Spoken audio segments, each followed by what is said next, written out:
The first thing that matters is that the night with the elevator and the printer wasn't some random cursed event. It was the endpoint of a long, stupid routine that I built for myself, one late evening at a time, because I thought staying after hours made me look committed. That habit started long before anything obviously strange happened, back when the office still felt harmless, and the worst thing I expected after 8 p.m. was an angry email about a missed deadline. I work for a mid-sized software company that sells tools most people have never heard of. My official title is something vague, operations analyst, but in reality it means I live inside spreadsheets, internal dashboards, and bug-ridden tools that everyone else pretends are good enough for now. During the day our floor is loud in the way open offices always are. Phones ring in uneven bursts, people pace between desks with headsets on, the coffee machine hisses every few minutes, and background chatter leaks over the low dividers in waves. There is always motion, always some small distraction in the corner of your eye. Around 6 in the evening, that all starts to drain away. Monitors go dark one by one. People zip up jackets, collect half-finished notebooks, and do that half-polite, half-tired small talk on their way to the elevator. Islands of darkness appear where rows of lights are turned off. By 7, most of the overhead panels are out except a few that are on some separate circuit. The office looks like someone cut pieces out of the space and left floating rectangles of light behind. Screens become black mirrors. The hum of the air conditioning is no longer background, it's one of the few sounds left. When I first joined the company, I left with everyone else. At 5:55 p.m. I was already mentally on the subway, counting minutes to getting home. The office after dark was just an image from a security camera I never had to see. That changed during one quarter when everything at once began to go wrong. A major client threatened to pull out unless we fixed a mess they partially caused and somehow made our fault. Our manager started sending the kind of emails that use phrases like increased ownership and visible commitment, which almost always mean we expect you to stay later, but we won't say that directly. Subtly, the line shifted. People who packed up at 6 got comments about good work-life balance, said with a smile that wasn't really a compliment. People who were still around at 8 got quiet nods and thanks for going above and beyond. I don't have kids. I don't have a partner waiting at home. That combination made me ideal in the eyes of people who wanted someone to absorb extra work. My name started appearing in meeting notes as someone who could stretch a bit and stay flexible with hours. The first few times I stayed late felt almost voluntary. 1 more hour to clean the queue of requests. 1 more hour to fix a broken report so no one would yell tomorrow. It was easy to tell myself that I was just helping future me. The problem is that work doesn't shrink just because you give it more time. It grows to fill whatever space you let it. That 1 extra hour turned into a normal part of my schedule almost immediately. Then 1 hour and a half. Then 2. At some point I stopped even checking the time until I noticed the office lights were half off and my reflection had replaced the view outside the windows. By 9 at night, the building turns into a different place. The cleaning staff has already passed through, leaving behind streaks of detergent on the floor and a faint chemical smell in the air. Most lights in the hallways are switched to a low, almost yellowish mode that technically lets you see but makes distances harder to judge. The open office, designed to feel collaborative and bright during the day, becomes a long empty room broken only by a few pools of light above occupied desks. I got used to being one of those pools. My desk evolved with that habit. The neat arrangement I started with disappeared under a slow avalanche of coffee cups, sticky notes, and printouts with half-crossed annotations. At some point I stopped wearing my office shirt past 7 p.m. and started keeping an old hoodie in a drawer. The moment everyone else left, I would pull it on and let my shoulders finally drop. It felt like shifting into a different version of myself that belonged to the building at night. Security got used to me too. We have a night guard who has been there longer than most managers. By the time my late nights became regular, he barely asked for my name when I walked past his desk to grab a drink or step outside for a call. He would glance up at the monitors, glance at me, and make a short mark in the visitor log, as if I was just another system that happened to stay online after hours. With repetition, everything became routine, the sound of the elevator doors closing down the hall, the distant slam of doors on other floors, the echoed clatter of the last people going down the stairwell. I learned the building's private rhythm. The air conditioner cycled with a soft mechanical exhale. Somewhere above the ceiling, pipes clicked periodically like someone was tapping metal with a fingernail. Printers cooled down and made small settling noises. Exit signs hummed if you stood under them long enough. None of it felt threatening. It was just the sound of a big structure continuing to function after most of its occupants had gone home. The real problem was not the building. It was the way those late nights wore down my sense of what was normal. Sleep became optional. Meals blurred into snacks grabbed from vending machines and takeout boxes eaten over the keyboard. Messages that used to annoy me, last minute, can you just requests, began to look like unavoidable weather, something you didn't argue with, just worked around.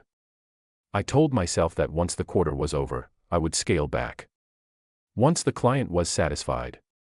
Once the new hire was trained. There is always another once. By the time anything unusual happened, I was already in the habit of explaining away small, dissonant details. A chair in a slightly different spot. Must have bumped it. A file open on my screen I didn't remember clicking. Must have misclicked or opened it by shortcut. A faint sound from the corridor. Old building, old ducts, nothing more. Alone in a half-lit office, you become very good at talking yourself out of paying attention. Still, there were a few things I noticed even if I refused to label them as important. Our floor has a long corridor that leads past a row of glass-fronted meeting rooms toward the elevator lobby and the emergency stairs. During the day it's nothing, a route you walk a dozen times, half of them while looking at your phone. After 9, when almost all the lights on that side are off, the corridor looks more like a tunnel, lit only by scattered fixtures that leave darker pockets between them. When I walked to the kitchen for water, I found myself avoiding direct eye contact with that tunnel. I looked at the floor, or at the closest door handle, or at my phone. Not because I expected to see anything, but because the emptiness itself started to feel like something. From my seat, if I leaned back a little, I could see the top part of the elevator doors through the glass wall of our department. The digital floor indicators above them were small, but bright enough to catch the eye whenever they changed. In the first weeks of staying late, I noticed them more often, numbers jumping as people from other floors went home. Eventually that, too, faded into the background, like living next to a train track long enough that you stop hearing the trains. On the night that eventually mattered, everything began just as ordinarily as it always did. An urgent email with a vague subject line. A request dropped on me at 5:58 p.m. with the casual assumption that of course I could take a quick look tonight. The slow draining of the office around me as chairs rolled back, coats went on, screens went dark. Someone shouted a half-hearted "good night" from the doorway. Keys jingled. The door closer hissed. By a little after 7, I was the only one left on our side of the floor. Somewhere 2 or 3 levels down, another department was probably still in a meeting, judging by the faint echo of voices that occasionally floated up the stairwell. The cleaning crew rolled their cart down the opposite corridor, their plastic wheels making a hollow, rhythmic sound. They emptied our trash cans with practiced speed, left the lights as they were, and moved on. After they left, a thicker kind of quiet settled in. That was the environment I trained myself to accept as normal, working alone under a single pool of light, in a building that was still technically alive but only barely, with long corridors and inactive elevators sitting just at the edge of my vision. The night with the elevator and the printer didn't start with a jump scare. It started with me doing what I had already done 100 times, staying just one more hour, long after everyone else had decided the day was over. On the night that finally pushed everything over the edge, the only unusual thing at first was how quickly the building emptied. It started earlier in the day, with a forecast that everyone treated like breaking news. The weather sites had been mentioning a storm system all week, but that morning the headlines shifted to warnings. There were a few jokes about apocalypse rain, and screenshots of dramatic radar maps. People on my floor refreshed their apps between tasks, comparing wind speeds and colored blobs on screens as if they were tracking a game in real time. By lunch, it felt like half the conversations in the office had quietly pivoted from deadlines to commute routes. The company officially said nothing.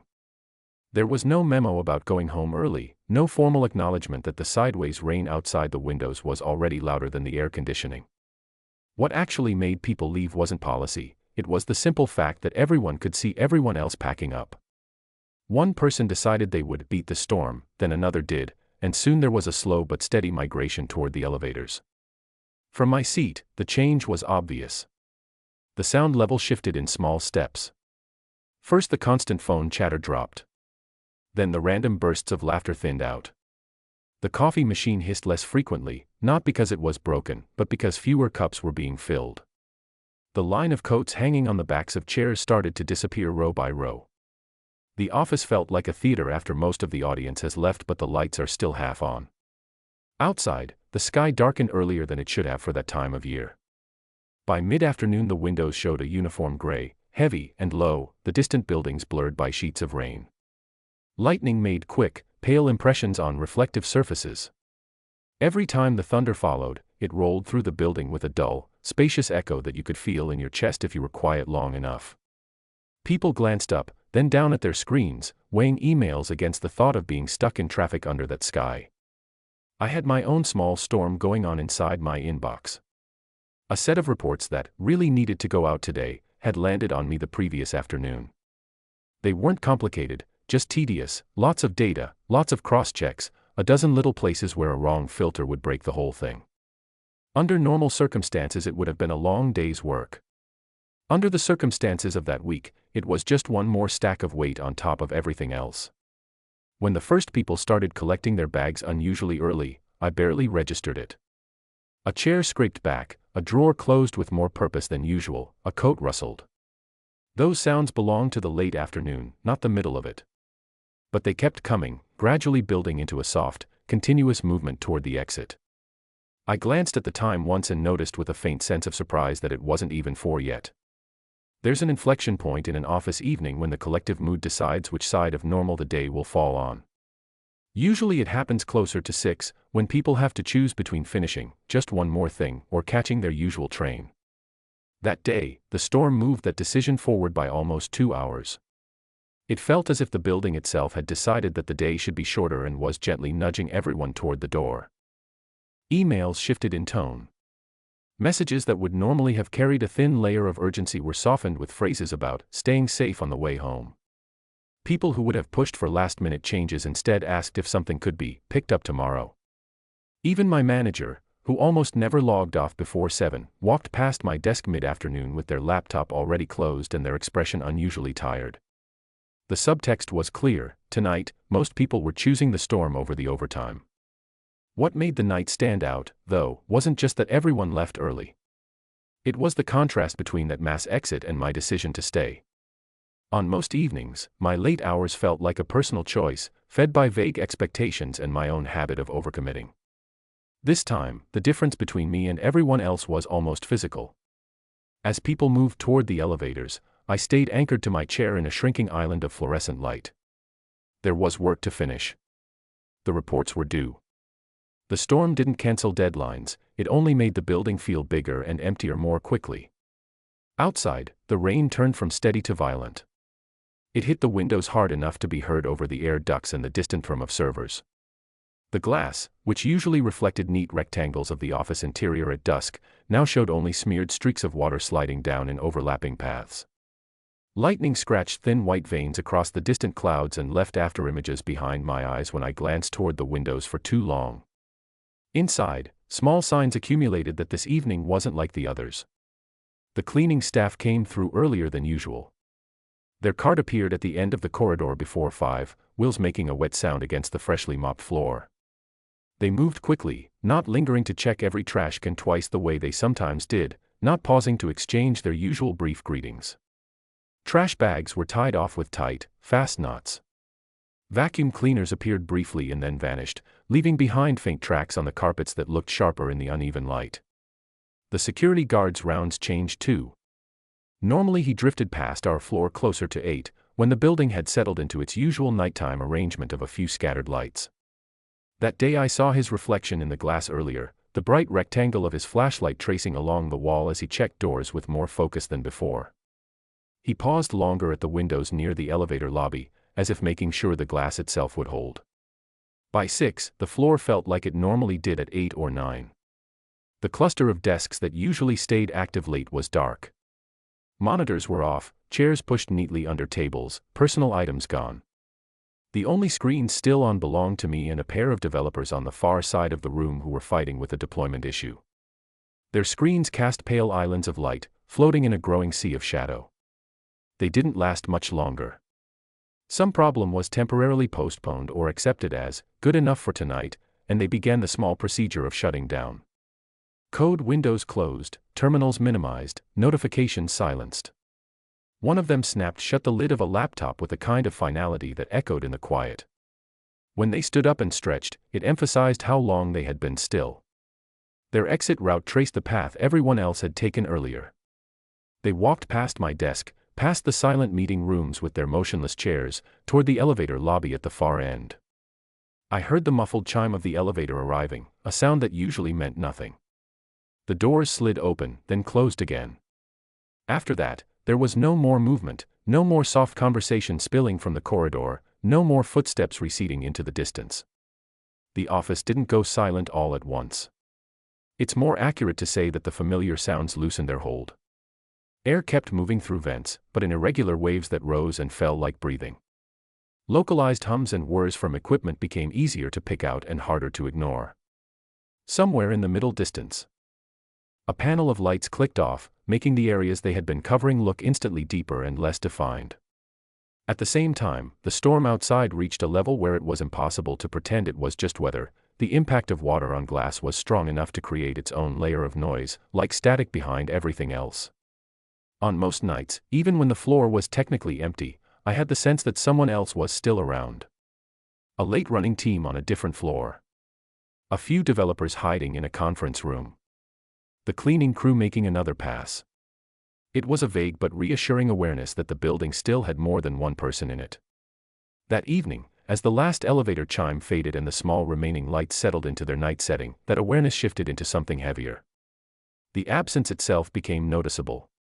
There were no random bursts of laughter leaking from another department, no distant music from someone's headphones turned up too loud, no squeak of shoes from the corridor except my own when I finally stood up to stretch. At some point, without making a conscious decision, I took inventory of how many escape routes I had. It wasn't a panicked thought, more like a quiet mental note. Stairwell near the elevator lobby. Emergency exit at the far end of the floor. Another staircase 2 corridors away. I knew all of that already, but on that night the knowledge arranged itself into a more explicit map in my head, with distances and turns attached. The ceiling lights above the main aisle dimmed slightly on their timer, leaving only every second fixture at full strength. The pattern created alternating bright and dark segments along the walkway between the desks, like a path with missing tiles. Shadows from monitor stands and chair backs became longer and sharper. The exit signs glowed a deeper red, the kind of color that looks almost black when you're not looking directly at it. The storm outside hit another step up. Thunder rolled closer, less a distant rumble now and more a direct pulse that seemed to come from the concrete itself. The building shuddered in small, almost imperceptible ways. A pane rattled once.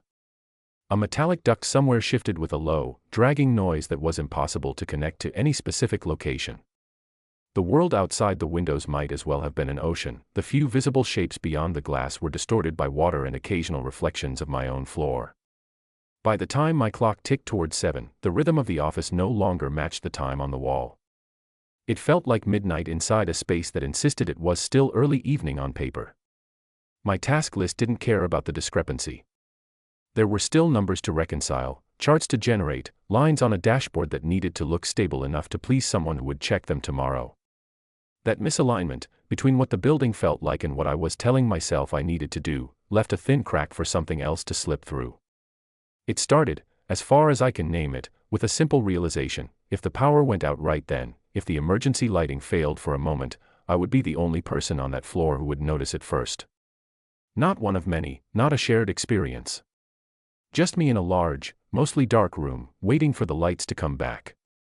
The thought was small and specific, but it pressed itself between me and the work on my screen. I tried to shrink it back down, to label it as anxiety or fatigue. I repositioned my hands on the keyboard, adjusted the brightness of my monitor, took a swallow of lukewarm coffee I had forgotten to drink earlier. I repeated the familiar internal line that this was just another evening, just another storm, just another set of reports. Behind that line, though, something in the building's posture had changed.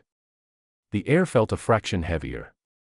The quiet between the mechanical sounds grew a bit longer. The pathway from my desk to the elevator lobby stretched in my mind, gaining more empty space and more shadow than it had had during the day. On most nights, this was the part of the evening where time would blur and jump. I would type, click, adjust, and suddenly notice that an hour had passed. On this particular night, time refused to skip ahead. It moved visibly, one small segment after another, like the slow ticking of the old wall clock that always ran 3 minutes fast. Each small sound, the printer settling, a panel creaking, rain hitting the glass a bit harder, landed individually instead of merging into background. That was how the stage was set, a storm that had emptied the building early, lights that had dimmed sooner than usual, a floor that felt like it had slipped a few hours out of sync with the rest of the city, and me alone at my desk, insisting to myself that it was all perfectly ordinary. The elevator, when it finally became relevant, had been quiet for a long time. The numbers above its doors were dark. The hallway that led to it was a corridor of alternating light and shadow. The only proof that the system was still powered at all was the faint glow of the call button panel. At that point, the idea that someone else might still come up to our floor seemed unlikely but not impossible. A late delivery. A security check. Another person stuck the way I was, tethered to unfinished work. The building had made it easy to believe that I was alone. The storm had made it easy to believe that the night had started early. Both of those beliefs were comfortable in their own way. Neither of them was exactly right. By the time the elevator reached my floor that night, the building had already gone through all of its usual stages of emptying out. First went the salespeople, loud and restless, leaving behind open tabs, half-finished coffees and chairs pushed back at odd angles. Then the project managers, moving slowly, checking their phones as if a last-second email might appear and give them an excuse to stay. Finally, the few quiet ones drifted away, developers with headphones around their necks, someone from HR who always left with a gym bag, the finance guy who turned off every light he passed as if he got a bonus for saving electricity. After that, there was just the familiar thinning of sound. The low constant murmur of voices disappeared. The tapping of keyboards from neighboring desks stopped. What remained was the slowing heartbeat of the building itself, the faint whir of the ventilation system, a fridge humming in the kitchenette, the distant thump of a door closing on a lower floor. The overhead lights were no longer all on at once. Some sections were dark, some glowed with a yellow-white haze, and my desk sat under one of the few bright circles left on the floor. That night I was halfway through another spreadsheet, eyes moving automatically between columns, when my brain finally registered how late it had become. The status bar on my monitor showed the time in tiny numbers. I had trained myself not to look at it every 5 minutes. When I did, it was already past 10. There was that brief, familiar pang of regret, another evening traded for, just one more fix, one more email that would probably get skimmed in the morning and forgotten. I leaned back in my chair, letting the screen's light fall off my face, and for a moment I just sat there listening. The office around me felt not quite silent but hollow, like a shell where most of the important parts had been removed for the night. Somewhere far away a compressor kicked on and off with a soft shudder. A plastic sign on top of one cubicle shifted and clicked gently against the frame from a draft only it seemed to notice. From where I sat, if I angled my head slightly to the left, I could see through the glass wall that separated our section from the hallway. Beyond that was the long corridor leading to the elevator lobby. The doors themselves were around a corner, but the glow of the lights there reflected faintly on the polished floor. Above each elevator door there was a small rectangular display that showed the floor numbers in red segments. In the daytime those numbers changed constantly as people moved between floors. At night they were mostly blank, showing a quiet, unwavering 1 or nothing at all. I had grown used to that barely visible red glow. It was part of the scenery. Like the green exit signs, like the pale rectangles of emergency lighting closer to the stairwell. Most nights, the elevator rested on the ground floor and stayed there. If it moved, it was usually earlier in the evening, when cleaning staff went from level to level. I knew their routine by then. They rarely came up this late. It's hard to pinpoint the exact second when an ordinary background detail crosses some internal line and becomes intrusive. On that particular night, it happened like this. I was scrolling through a log file, my eyes tracking numbers almost on autopilot, when something flickered in the corner of my vision. Not a shadow, not movement in the room itself, but a tiny change in the distant red glow above the elevator bank. The number had changed. I tilted my head a little further, enough to see around a monitor stand, and squinted at the far end of the corridor. The indicator that had been dark a moment before now showed a 5. It didn't mean anything at first. Someone on a higher floor could have called it, or a security check might have been going on above. Elevators move, that's what they do. Still, I watched as the number shifted. 5 held for a second, then changed to 4. The elevator was descending. A shallow, mechanical hum joined the low chorus of building sounds, too quiet for anyone in a busy office to notice, but clearly audible in the near silence of a late night. 3. A tiny shock of static crept into the air, or maybe that was just my nerves catching up to my observations. 2. Each step felt oddly deliberate, as if someone was pressing the button and watching the numbers just as closely as I was. Then the indicator showed 3 again and paused there. That was the first moment that felt wrong. Our floor is the 3rd. When the elevator comes to a floor, you usually hear a ding, a muted metallic clunk, the slide of the doors. But it had stopped on 3 and gone quiet. From my chair, I couldn't see the doors themselves, only the changing digits and the faint spill of light from the elevator lobby. If someone had called the elevator to another floor by mistake, the number would have kept moving. If a cleaner was making their last run of the night, there would have been the routine pattern of ding, step, as they went up or down. Instead, the number sat on 3 as if it had reached its destination and was waiting for whatever had summoned it. I told myself, without much conviction, that it had to be security. Maybe the guard was doing a round and had decided to check this level. The thought wasn't comforting, but it was at least ordinary. I sat still and listened for footsteps in the hallway, any sign of a person exiting the elevator and turning toward our section. Nothing came. The sound of the elevator motor faded, leaving only the faint scratch of my own chair as I shifted. Curiosity has its own gravity. The more I tried to ignore the red 3 in the distance, the more aware I became of the fact that I was, in fact, ignoring it. A minute might have passed, or just a few seconds. It felt longer in that stretched out wait time as when you're overtired and alone. The indicator still showed my floor. No ding. No doors closing, no resumed motion. There was another detail that crept in then, small but persistent. The pressure in my ears changed slightly, the way it sometimes does in an elevator shaft when the car passes. It could have been imagination, or a shift in the air conditioning cycle. But sitting there, I became aware of a very faint difference in the way the room sounded, as if a hollow space nearby had opened and was now part of the acoustics. I pushed my chair back, the wheels rolling a short distance over the low carpet, and stood up. The office immediately felt colder, though the actual temperature probably hadn't moved at all. Standing versus sitting changes your perspective more than just physically. Suddenly you are a visible shape in a room full of empty shapes. My monitor became a bright rectangle at chest height instead of at eye level, and my own reflection in the window took on a different angle. I could see more of the hallway through the glass now. The corridor was empty. Just a strip of overhead light stretching away, broken by the frames of glass meeting rooms and the darker patches where no light reached. At the far end, around the bend, the elevator lobby glowed a faint, sterile white. The red 3 still burned above one of the doors, the only obvious sign that anything was happening. I could have walked over immediately. I could have chosen not to. What I actually did was stand there for a moment, one hand resting on the back of my chair, listening hard. The human brain is good at finding patterns in random noise. When you want to hear footsteps, you can almost conjure them out of the breath of the ventilation ducts. I thought I detected something, maybe the soft scuff of shoes on carpet, maybe the metallic shift of a door sliding open, but it came and went before I could match it to any clear source. The elevator made its sound then, a muted chime, barely audible from where I was. It was the same tone I heard every day when the doors opened for crowds of people, but placed in that context, at that hour, it felt sharper, like a tone breaking through the surface of still water. The number above the door didn't change. It remained 3, unwavering.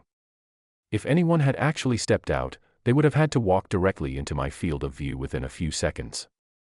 That was the layout of our floor, there was no way around it. Either they would appear down the hall, rounding the corner toward the open office, or their shadow would cross the strip of light thrown by the glass wall. No one did. The corridor stayed empty, its lines and surfaces undisturbed. Silence followed, then the barely audible sound of the doors closing again. I didn't see them, but the elevator in our building has a particular way of ending its cycle, a soft rumble as the doors meet and lock, a subtle click that sometimes echoes through the metal of the shaft. I recognized it from countless rides up and down during the day. It sounded exactly the same now, except there was no preceding movement, no human presence to justify it. The red 3 flickered once, as if the display was catching interference, then changed to a blank state. A moment later, another indicator lighted up with a 1 down in the corner of my view. The elevator had returned to the lobby floor, where it usually waited for the next call. None of that, on its own, was impossible. Elevators can be triggered by weight imbalances, by test cycles, by automatic routines scheduled by maintenance crews. They can be called and dismissed remotely. There were technical explanations I could have reached for if I'd wanted to feel reassured. And yet, the strongest sensation I had in that moment was not confusion or fear. It was the feeling of being observed. As I stood there, halfway between my desk and the hallway, a distinct awareness unfolded in my mind. Whatever had just arrived at my floor, stayed long enough to open the doors, and then left without stepping into view, had done so with timing that intersected exactly with my presence. It had stopped on 3 while I was the only person there. The doors had opened into an empty corridor and stayed open long enough for something unseen to watch the vacant space. Then it decided, for lack of a better word, not to proceed. I sat back down. It seemed like the most normal choice: return to the chair, return to the screen, tell myself that the business of machines had nothing to do with me. The light from the monitor felt harsher than before, the contrast set too high. The spreadsheet waiting for me looked suddenly intricate and meaningless, a grid of boxes that might as well have been in another language. I forced my eyes back to the numbers, trying to reconnect with the familiar rhythm of work. A few seconds of that was enough to make me reach for the mouse. I opened a new tab and pulled up the company's internal building dashboard, the one that showed, among other things, access logs and scheduled maintenance. There was nothing about elevator tests for that night. The last recorded badge swipe on our floor had been over an hour ago, when the cleaning team had finished. No security patrol was planned until much later. I closed the tab again. Annoyed at myself. It didn't matter. Even if there had been a scheduled test, it wouldn't have changed what it felt like to watch the elevator come to my floor, open its doors into a space where no one was waiting, and then leave again. The fact that I had seen it at all meant I was already paying a different kind of attention than before. If the story had ended there, it might have been just an anecdote I told once and forgot. The elevator did something weird while I was working late. An odd detail, nothing more. Instead, the elevator arriving on an empty floor turned out to be just the opening beat of a sequence, the first small displacement before things started aligning in ways that were harder to explain. Because only a few minutes after the doors closed on nothing and the display dropped back to 1, my work was interrupted again, this time not by a distant sound in the hallway, but by the quiet whir of a printer in the room with me, waking up from standby even though I hadn't sent it anything to print.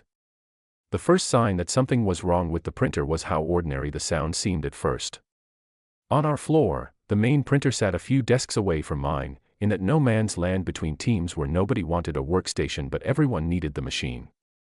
During the day it lived a loud, busy life, people lining up with armfuls of documents, the clatter of paper trays, the impatient tapping of fingers on plastic covers when someone's 100-page contract clogged the queue. By 10 at night it was usually silent, a bulky white shape sleeping under the hum of air conditioning. When I heard it wake up that night, my first thought wasn't that anything strange was happening. I barely looked up from my monitor. The machine's startup sequence was familiar, a faint electric buzz, the mechanical click of something locking into place, a low whir as internal rollers began to spin. It sounded like every other time I'd waited for a report or a slide deck to emerge from its mouth in the middle of a busy afternoon. I assumed, without thinking, that I must have sent it something and forgotten. The office was quiet enough that each small noise carved itself clearly into the space. The printer's fan spun up, then the first sheet fed through with a dry, sliding whisper. 1 page. Then another. Not a huge stack, but not a single accidental print either. I frowned at my screen and checked the corner where the small icon for the print queue would usually pop up if I had a job in progress. Nothing. No spinning symbol, no 1 document printing. For a few seconds I just sat there, listening to the measured rhythm of paper feeding and ejecting, one after the other. It was the normal behavior of a normal machine doing the one thing it was designed to do. But normal actions feel different when you haven't triggered them yourself. I moved the mouse and brought up the system tray anyway, more out of habit than expectation. The queue was empty. No pending jobs, no recently completed ones besides the batch I had printed an hour earlier and already collected. The logs showed nothing new. The printer, according to my screen, was idle. In the real world, it was very much awake. The output tray clicked as another sheet landed on the growing stack. The sound seemed unreasonably loud in the hollow space of the mostly dark office. Under the overhead lighting, the top edges of the paper caught the light like the teeth of a small, pale jaw. A smell of warm toner and heated plastic began to seep into the air. There are plenty of mundane reasons a printer might start by itself. Misrouted jobs from another floor. Someone remotely printing from home by accident. A delayed document finally kicking through. I knew all those excuses and tried them on one by one as I pushed back from my desk. My chair rolled a short distance over the carpet, the wheels struggling slightly against a stray USB cable I hadn't bothered to tape down. Standing made me suddenly aware of the size of the room around me again. My pool of light felt smaller from this angle, my desk briefly exposed as just one bright island in a gray sea of dark monitors and empty chairs. I walked toward the printer, my footsteps sounding much louder to me than they had any right to. The floor felt a little colder away from the warmth of my computer. Rows of unoccupied workstations passed in my peripheral vision like empty seats on a late train. The hallway leading to the elevators was a vertical strip of deeper shadow off to my right, the red floor indicator no longer visible from this angle. The building's other noises faded as I focused on the one in front of me. The printer finished another page with a final mechanical shudder, then fell quiet. The small screen on its front panel glowed a pale blue, showing its usual polite status message, ready. To do what, it didn't specify. A fresh stack of papers sat in the output tray. Not huge, maybe 10 or 12 sheets, but definitely more than I, or anyone else, had requested in the last few minutes. The pages were perfectly aligned, corners square, unruffled. No one had come by to collect anything. I would have heard footsteps, a chair bump, the soft impact of someone's bag against a desk. There had been nothing except the printer and the background pulse of the building. I reached out and touched the top page. The paper was warm. That simple physical fact made everything less abstract. Whatever had just been produced was not some old, forgotten job from the afternoon rising ghost-like from an overfull cache. This stack had been created now, seconds ago, in an almost empty office, by a machine that, according to every interface I had access to, had no orders. The first sheet bore a dark, grainy image that covered almost the entire surface. It wasn't sharp like a modern phone photo, but softened and speckled, full of noisy pixels and blown-out highlights. It reminded me more of stills from an old security camera than anything else. For a half-second, my brain tried to read it as one more abstract mess of shapes and shades, the way it had been trained to parse charts and graphs all day. Then the shapes resolved. It was my desk. Not the desk I had when I started at the company, not a generic workstation that happened to look similar, but my current arrangement at that exact moment in my life. The crooked angle of the monitor relative to the keyboard. The chipped corner on the cheap particle board surface. The exact pattern of sticky notes clinging to the lower bezel of the screen. One of them was at a diagonal because the adhesive had lost strength on one corner. It hung like that now, in front of me, and it hung like that in the photo. I bent closer. The printer's fan ticked as it began to cool down. In the center of the image, washed in the pale light of the monitor, sat a person. Shoulders slightly hunched, face tilted toward the screen, features lopsided from the distortion of the lens. The resolution was low, but the outline was unmistakable. Same black hoodie I was wearing tonight. Same fold in the fabric where it bunched at the shoulder seam. Same strand of hair falling forward across the temple. The person in the photo was me. The angle of the shot made no immediate sense. It wasn't a straight-on view from across the room, and it wasn't the overhead perspective of a ceiling camera. The frame was tilted, as if whoever had taken it had been standing off to one side, slightly behind me, maybe near the partition between my row and the next. The edge of my chair's backrest cut diagonally through the bottom of the image. Beyond that, the blurred outlines of other desks faded into gloom. The only source of illumination seemed to be my monitor, casting that cold, bluish glow on my face and hands. Seeing yourself from an unexpected angle is always a shock. Candid photos, surveillance footage, random glimpses in reflective surfaces, they rarely match the internal picture you carry in your head. But this wasn't just unexpected, it was temporally wrong in a way that took longer to register.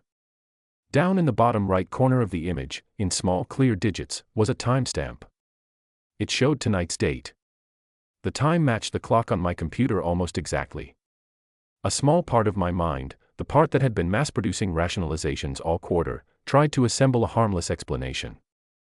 Maybe this was an old security still from some test recording, and the timestamp had been misconfigured to echo the current system time. Maybe the facilities team had printed it by accident when they ran checks on camera placement. Maybe there was some training document being compiled about late-night security, and I had just happened to be in frame. But the time was not approximate or rounded. It matched down to the minute I'd last checked the corner of my screen before the elevator caught my attention. The now implied by those numbers was not metaphorical. I flipped through the rest of the stack, suddenly impatient to know if they all contained variations of the same scene. The second page showed another angle of my desk, slightly closer, the crop tighter on my shoulders and the back of my head. The monitor's content was a blurred rectangle, but the brightness made the contrast stronger. My posture was subtly different. In this one, my left hand hovered over the keyboard, fingers curved as if mid-keystroke. The timestamp in the corner was later by less than a minute. The third page froze me completely. If the first two prints were about me, the third was about my surroundings. It showed a wider shot from behind my workstation, as if the camera had stepped back or been lowered. My chair and my silhouette were smaller, centralized. To the left, the open expanse of the office stretched away into shadow. To the right, beyond the glass wall, the hallway and the faint brightness of the elevator lobby came into view. In the far distance of the frame, in a vertical sliver of light near the corridor's bend, a darker shape broke the line of the wall. It could have been a distortion. Grain and shadow playing tricks. The imperfect logic of low-resolution lenses turning random noise into patterns. The shape was tall enough to be a person, narrow enough to be a column. The printed image didn't offer enough clarity to say for sure. I told myself that immediately, because the alternative was to consider that while I had been sitting at my desk, staring at my screen, something had been standing at the end of the hallway, just beyond my usual field of view, half hidden by the angle. The timestamp on that third photo was exactly the time the elevator had stopped on our floor. I set the paper down, more carefully than I meant to. My fingers had begun to feel slippery against the smooth surface, as if the toner might smudge if I held on too long. Behind the smell of warm plastic there was another, sharper note, the faint, dry scent of overheated electronics that always made me think of computer labs in college. The rest of the pages held more images. Most were slight variations, different frames from what seemed like a continuous stream. My profile lit by the monitor. My hands on the keyboard. The back of my chair. The empty aisle behind me. All in the same harsh, high-contrast monochrome, all from roughly the same off-center vantage point. No color, no sound, no indication of who was holding the camera or where, exactly, it had been mounted. If it had been footage from an official security camera, I would have expected a few things: a fixed angle, a label somewhere on the print, maybe a company logo in the corner. We had all seen those stills in internal presentations about building access and fire safety. They always carried some indication of their origin, a small watermark or a line of text naming the location. These were clean. No floor number, no camera ID, no reference. Just the timestamp and the content. I looked up, suddenly very aware of every possible reflective surface around me. Behind the printer, beyond the low cubicle walls, the office lay in its late-night arrangement of rectangles and shadows. My own chair sat slightly askew where I'd left it, the backrest turned toward me like a person who had just been interrupted mid-conversation. The monitor at my desk glowed steadily, casting that same light I'd just seen duplicated on paper. From this different perspective, I could now see the gap between my workstation and the next row, a narrow aisle that led toward the back of the floor, ending near a structural column. The angle in the printed photos suggested that whoever, or whatever, had taken them had been positioned somewhere along that aisle. Not directly behind me, not so close that I would have felt presence or movement, but offset, using the geometry of the partitions as partial cover. It was the kind of place someone could stand for a few seconds without being noticed if the person at the desk in front of them was deeply focused on their screen. I turned toward that aisle. Nothing waited there now. Just the dark line of the column, the faint shine of laminated posters on the far wall, the ghostly outlines of empty chairs stacked in the corner. The overhead light didn't quite reach the end of the path, leaving a soft smudge of shadow that swallowed details. My eyes lingered on that spot too long, trying to force meaning out of the gray. If I had been fully rested, if I hadn't already spent weeks training myself to ignore odd little things, I might have marched straight down the aisle and checked every corner, every gap between furniture and wall. I might have pulled up ceiling tiles, looked behind filing cabinets, traced cable runs. Instead, I stood rooted between the printer and my own desk, holding physical proof that some device had just taken and produced images of me without my consent, and I found myself weighing something far more basic. Did I really want to know exactly where the camera was? Rationally, the answer should have been yes. Find the source, report it, shut it off. Send an angry email to facilities and security, copy my manager, let the appropriate people explain why random cameras were recording my late-night overtime. The office had clear policies about surveillance. If something extra had been installed, it was a violation. But there was another layer under the rational one. The layer that had noticed the elevator stopping on my floor for no one. The layer that dimly remembered every time in the past weeks when I had felt like I wasn't quite alone on the floor and had dismissed it as nerves. That part of me suggested, very quietly, that if the source of the images wasn't official, then finding it might mean standing exactly in the place some unknown perspective had just occupied, in the same half-lit aisle, with my back exposed to the same angles. I placed the stack of papers face down on the nearest empty desk. The blank side of the top sheet was strangely calming. It turned the unsettling content into just weight and cellulose again, something that could be carried, filed, or shredded like any other office document. For a moment I entertained the thought of feeding the entire stack into the small shredder by the wall and walking away. No prints, no questions. No physical reminder that the division between me and the systems watching the building had blurred, if only for a few minutes.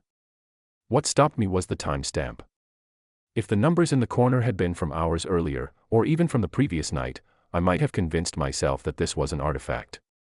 A misconfiguration generating old logs out of order. A batch job finally catching up. Something technical, dry, fixable. But these images were anchored firmly in the present tense. The camera that had taken them, wherever it was, whatever it was, had been active in the last hour, in the last few minutes, in the last few seconds before the printer stirred. Destroying the prints wouldn't change that fact. I would still have been watched. Above the partition, the ceiling grid stretched in white squares. Standard office tiles, with the occasional vent and recessed light. Somewhere above them, unseen, ran ducts, cables, support beams. Our official security cameras, the ones you could point to on a floor plan, were mounted in the hallways, in the elevator lobbies, in shared spaces like the kitchen and reception. There were none in the main open office area. That was a point HR had made on more than one occasion when people expressed concern about being monitored. These images suggested someone had adjusted that balance without telling us. I picked the stack up again and this time carried it back toward my own desk. The pages felt heavier than their actual mass, like a small object that had taken on symbolic weight. I set them down next to my keyboard, careful not to let them slide. The face-down top sheet turned the stack into an anonymous pile of office paper, indistinguishable at a glance from any other printed report. On my monitor, the spreadsheet I'd been working on still waited, full of cells expecting input. In the taskbar, the clock ticked forward by another minute, oblivious. The ordinary flow of time continued, but something had already shifted in the way I occupied that time. I was no longer just the person who stayed late. I was now also the subject of a series of images taken by a camera I hadn't known existed, delivered by a machine I hadn't touched, produced at the exact moment an elevator had chosen to open its doors on an empty floor. There are experiences that divide your memory into before and after, even if nothing dramatic seems to happen on the surface. Standing there in the glow of my own screen, with the quiet weight of those prints beside my hand, I had the unshakable sense that I had just crossed one of those lines. There are two kinds of fear in an office building at night. The first is vague and formless, the way an empty hallway can feel like it's watching, the way your reflection in a dark window can suddenly look like someone else's. The second kind is precise, measurable, numbers that don't line up, access logs that show something impossible, cameras that capture something and then pretend not to. Until that night, most of what I'd felt fell into the first category. Background unease.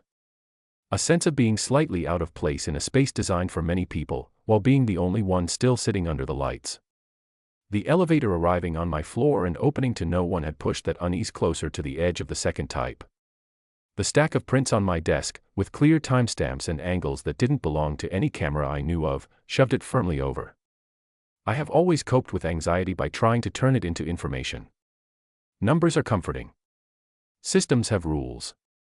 If something in the building had started watching me, I wanted to know from where and under what name. The first thing I checked was the simplest, my own computer. Still standing, I nudged the mouse and brought the screen fully awake. The spreadsheet I'd been working on looked unchanged, its cells waiting obediently for inputs they no longer felt entitled to. I minimized it and pulled up the queue for the shared printer again. The interface insisted there was nothing currently printing and nothing in the immediate history that matched the time the machine had come to life. The last job listed under my username was the batch I'd sent around 9, a set of KPI charts I'd nearly forgotten about.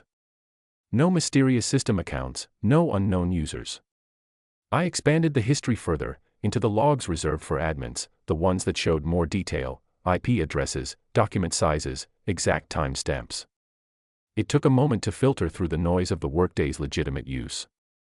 Dozens, then hundreds of entries scrolled past. People printing presentations, spreadsheets, emails. My own name popped up at familiar intervals. All of them stopped just before 10. After that, nothing. A blank space where the recent prints should have been. The physical evidence of those missing entries sat an arm's length away from my keyboard. I could have stopped there, written it off as some corruption in the logging system. But if the obvious layer was compromised, I needed something deeper, something closer to the building's bones. For that, I had to use a tool set not strictly meant for someone at my level, but familiar enough that I knew how to move through it. Our company uses an internal portal for infrastructure, a drab, utilitarian interface tucked behind single sign-on forms and half-broken navigation links. Most people only open it when something is badly wrong, VPN outages, mass password resets, that sort of thing. Buried under those banners is a section that reports building status, badge access, fire panel alarms, and a summary of camera feeds pulled from the security contractor's system. I wasn't supposed to have more than read-only access there. And even that was probably more than I needed for my actual job. But a few quarters earlier, someone had decided that operations should be able to see operational health, and permissions had never been scaled back. The dashboard took longer than usual to load, its spinning icon circling once, twice, 3 times before the pale, dense layout resolved. A floor map appeared in the center, rectangular, color-coded, each level of the building stacked as a thin horizontal bar in a vertical column. Our floor was highlighted. Next to the map, several tabs lined up: access, alarms, video, systems. I clicked access first. A table unfolded, showing the last several dozen badge events. Employee IDs, anonymized names, times, door identifiers. The most recent swipes on our floor matched what I remembered: the cleaning staff leaving through the service door just after 9, the last of my coworkers exiting by the main lobby a little before that. There was one earlier entry for the security guard heading up to check a different floor midway through the evening. After that, a line of nothing under our level. The system recorded no new badges on this floor in the hour since. On any other night, that empty column would have been reassuring. No one had come up by elevator, no one had used the doors. The elevator ride I'd witnessed could technically happen without a badge swipe if someone already inside the secure zone moved between floors, but our guard had no reason to do that twice without logging it in his own system, and the cleaners were already gone. I told myself, again, that anomalies happen, proximity readers fail to register, integrations between systems misfire. The thoughts felt thin, like worn-out tape barely holding 2 heavy pieces together. I switched to the video tab. We didn't have live access to every camera the building used, but the portal provided thumbnails for a selection: lobby, parking garage, elevator lobbies on each floor, stairwell doors, main corridors. They updated every few seconds in a jittery sequence, enough to give a sense of activity but not detailed enough for casual spying. Proper review required a security login I didn't have. Our floor's elevator lobby thumbnail showed the familiar scene: the static rectangle of the closed doors, the overhead lights reflecting off the polished floor, the bare patch of wall where a potted plant used to sit before someone decided it was a fire hazard. Nothing moved in that frame as I watched it tick over a few times. No one approached, no doors opened. If I had been less unsettled, I might have stopped with those snapshots and accepted the illusion of calm they offered. But the prints sitting next to my keyboard were also, in their own way, snapshots. One kind of still image had caused the problem, another kind promised to explain it. There was a small, easily overlooked link under the thumbnails, request clip. I clicked it, half expecting to run into an error. A dialog box opened, asking for a camera ID, a time range, and a justification. The form was clearly built for official use, for security or facility staff writing up incidents. But the system didn't check whether my justification made sense, it only required that the field not be blank. I entered the ID for the elevator lobby on our floor, pulled the start time back to 10 minutes before I'd first seen the elevator number change, and extended it to 10 minutes after. For justification I typed the bare minimum: investigate anomalous elevator activity during low occupancy. It sounded bureaucratic enough to slip past any automated filters. The request submitted without complaint. A loading indicator appeared next to the camera name, spinning with slow, steady patience. Somewhere in the server stack below the building, a system was pulling compressed video from cold storage or nearline disk. I watched the spinning icon as if I could will it to move faster. When the clip became available, its name turned into a link. I clicked it, and a larger window popped into view, black at first, then slowly filling with a jittery stream of grayscale frames. There was no audio, we didn't collect sound for legal reasons. The timestamp overlay sat in the upper corner, advancing in seconds. Down near the bottom, tiny text labeled the feed, elevator lobby, floor 3. For a while, nothing happened. The empty hall repeated itself with minor variations in noise, shadows breathing with the camera's auto-exposure, flickers of motion compression rippling along the walls. It was like watching a photograph try to remember that time exists. Then, right on schedule, the elevator indicator outside the doors lit up with a 3. I leaned closer to the monitor, my hand unconsciously tightening on the edge of the desk. The digital number on the screen glowed the same pale way it always did. A second later, the elevator doors slid open. From the lobby camera's perspective, the interior of the car was a framed box of slightly darker gray. No one stood inside. There was no blur of motion, no half-caught silhouette. The car yawned open on an absence, its walls bare, its floor empty except for the reflection of the overhead lights. The doors stayed open for several seconds. I counted them under my breath without realizing, watching the timestamp tick forward. The elevator paused in that half-awake state, like an eye held open. Then the doors closed again. The number above flickered off. A moment later, the indicator dropped to 1 as the car returned to the ground level. Nothing else moved in the frame. No one appeared before, during, or after the opening. The clip continued a little longer in its loop of emptiness, then ended with a small jerk and returned me to the portal UI. The loading icon went still. If I had hoped for something obvious, an intruder stepping out and quickly vanishing off screen, a cleaner moving past with a cart, any tangible cause that my mind could latch onto, those hopes had nowhere to go. The camera had confirmed what I already knew in the most unsettling way possible: the system had registered elevator activity, had captured it, and within that slice of time there was no trace of a human presence to explain it. I sat back, forcing myself to inhale slowly. Air moved over my teeth with a faint chill. The chair's backrest creaked in protest. My brief attempt at objectivity had only sharpened the edges of the situation. It's one thing to see something once with your own eyes and doubt your perception. It's another to see a machine, designed to record without interpretation, show you the same blank strangeness. Still, there were more angles to try. I requested a second clip, this time from the main corridor camera that covered the stretch of hallway outside our glass wall. If someone had stepped out of the elevator and somehow escaped the lobby camera's center frame, they would still have had to pass that point to reach my section of the floor. I set the time window wide again, submitted, waited.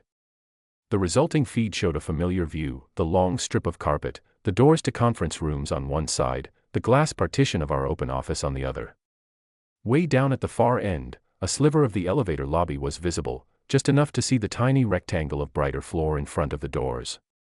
I fast-forwarded in small jumps, watching the empty hallway flicker by in slightly accelerated monotony.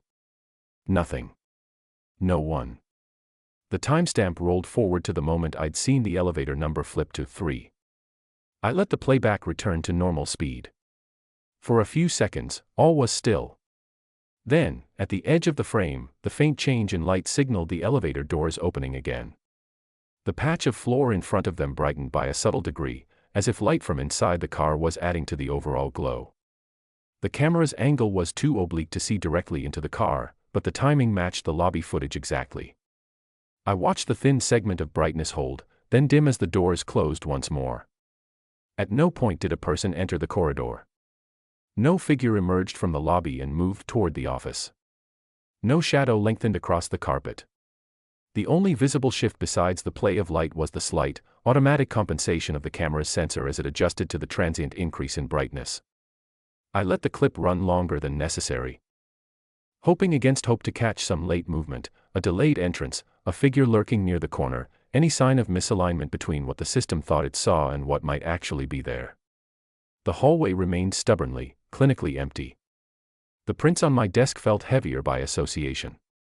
If no one had been recorded walking toward my desk, then the perspective in those images had not come from a moving person passing through the visible parts of the building's surveillance network. It implied something inside the office area itself, something the official map of cameras did not acknowledge. I closed the video tab and returned to the main dashboard. Next, I opened the Systems section for environmental data.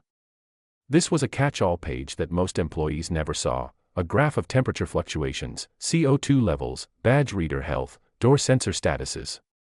It wasn't really my domain, either, but I'd poked around before out of curiosity. Tonight I was looking for anything tied to the moment when the prints appeared, the minute between the elevator doors closing and the printer springing to life. I adjusted the time scale until that segment of the evening filled the screen. Lines crowded over each other, slow sinusoidal curves for temperature, more jagged jumps for motion detectors in stairwells and common areas, flat green bars indicating normal states for doors and alarms.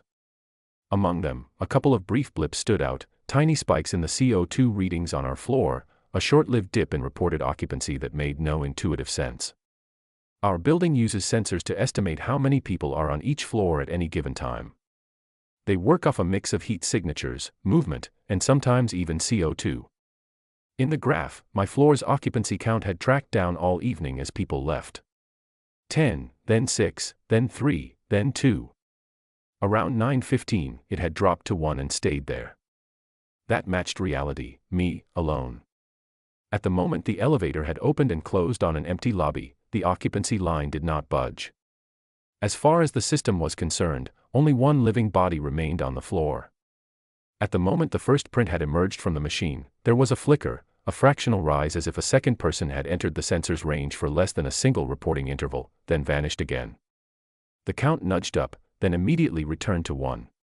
If I hadn't been staring at the graph, I might have missed it. The change was brief, almost within the margin of error. But it existed, a needle-thin notch in an otherwise smooth descent. I dragged the cursor over that notch until a tooltip appeared, giving the exact time and the numbers involved. The timestamp it displayed fell neatly between the elevator event and the quiet moment when I had first heard the printer stir. The added occupancy was small enough to suggest that whoever, or whatever, had been detected had stayed near the edge of the sensor's coverage before leaving again. Or before becoming, in whatever way the system measured, indistinguishable from the baseline.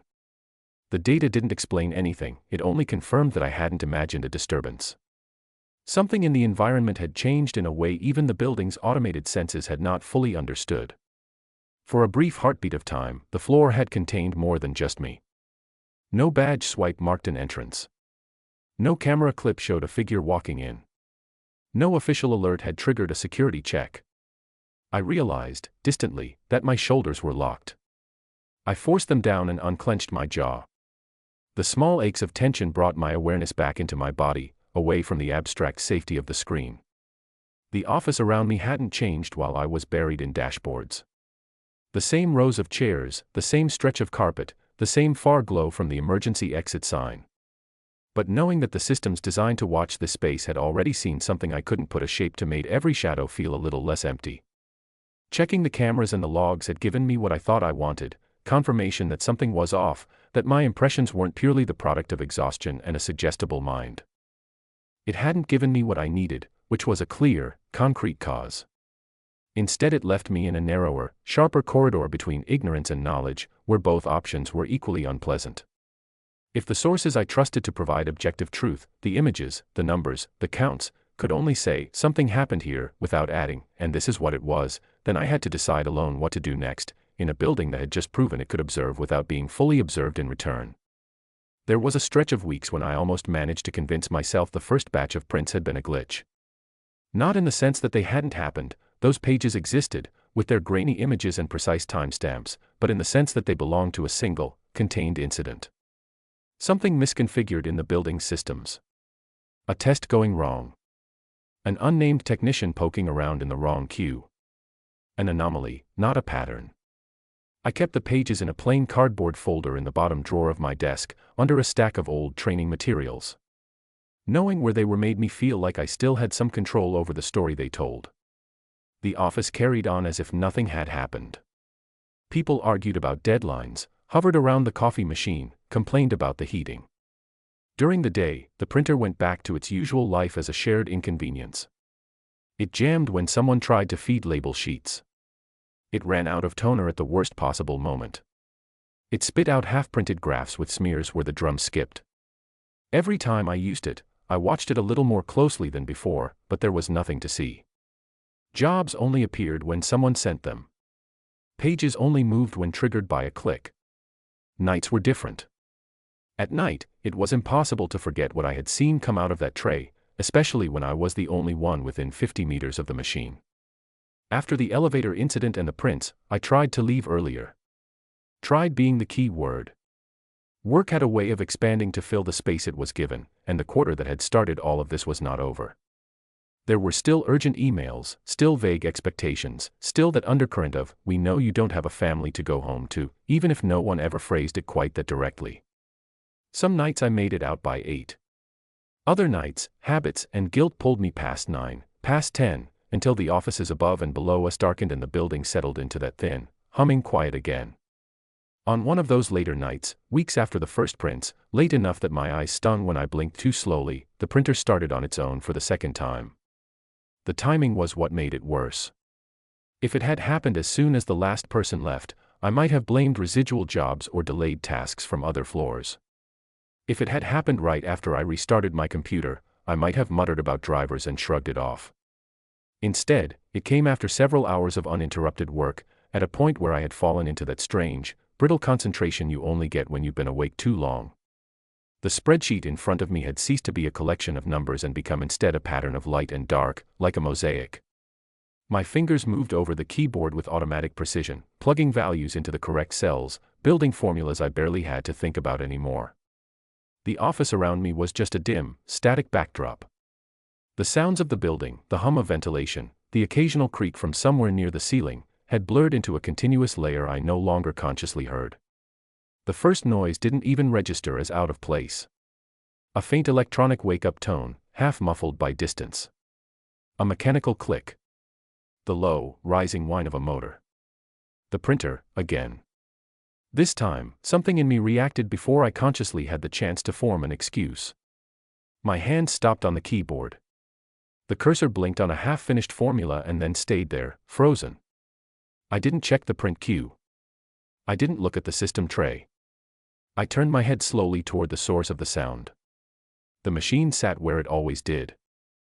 Its white casing almost glowing in the overhead light compared to the darker blocks of desks and cabinets around it.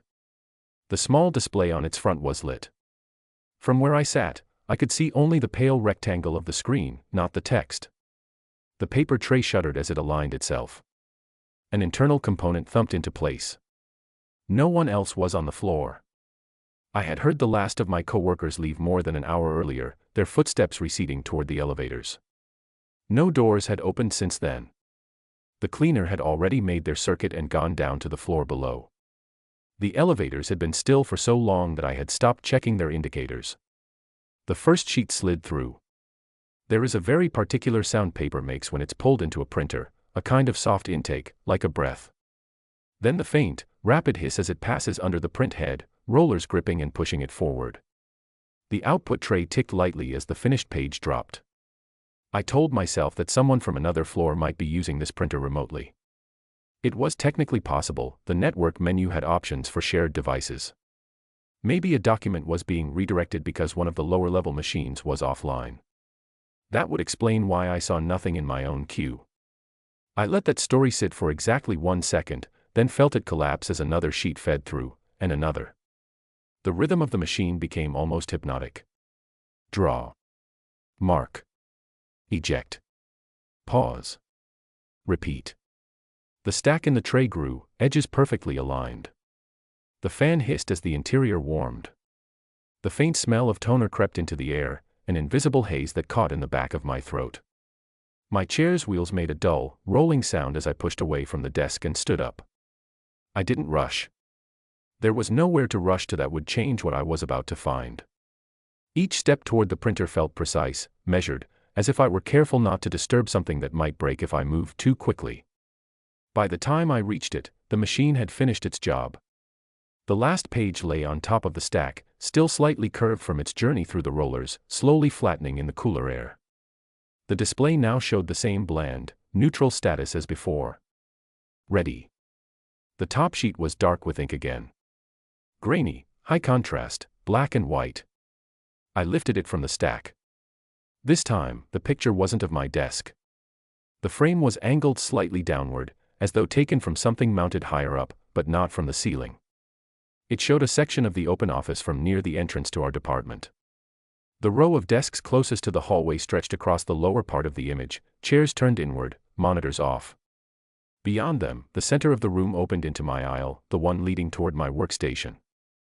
In the distance, under the brightest pool of light, was my back. I stood in place in reality, looking at a printed version of myself standing in the same position I had been in maybe 30 seconds before, seated at my desk, shoulders hunched, head slightly tilted, completely unaware of the camera that had captured me.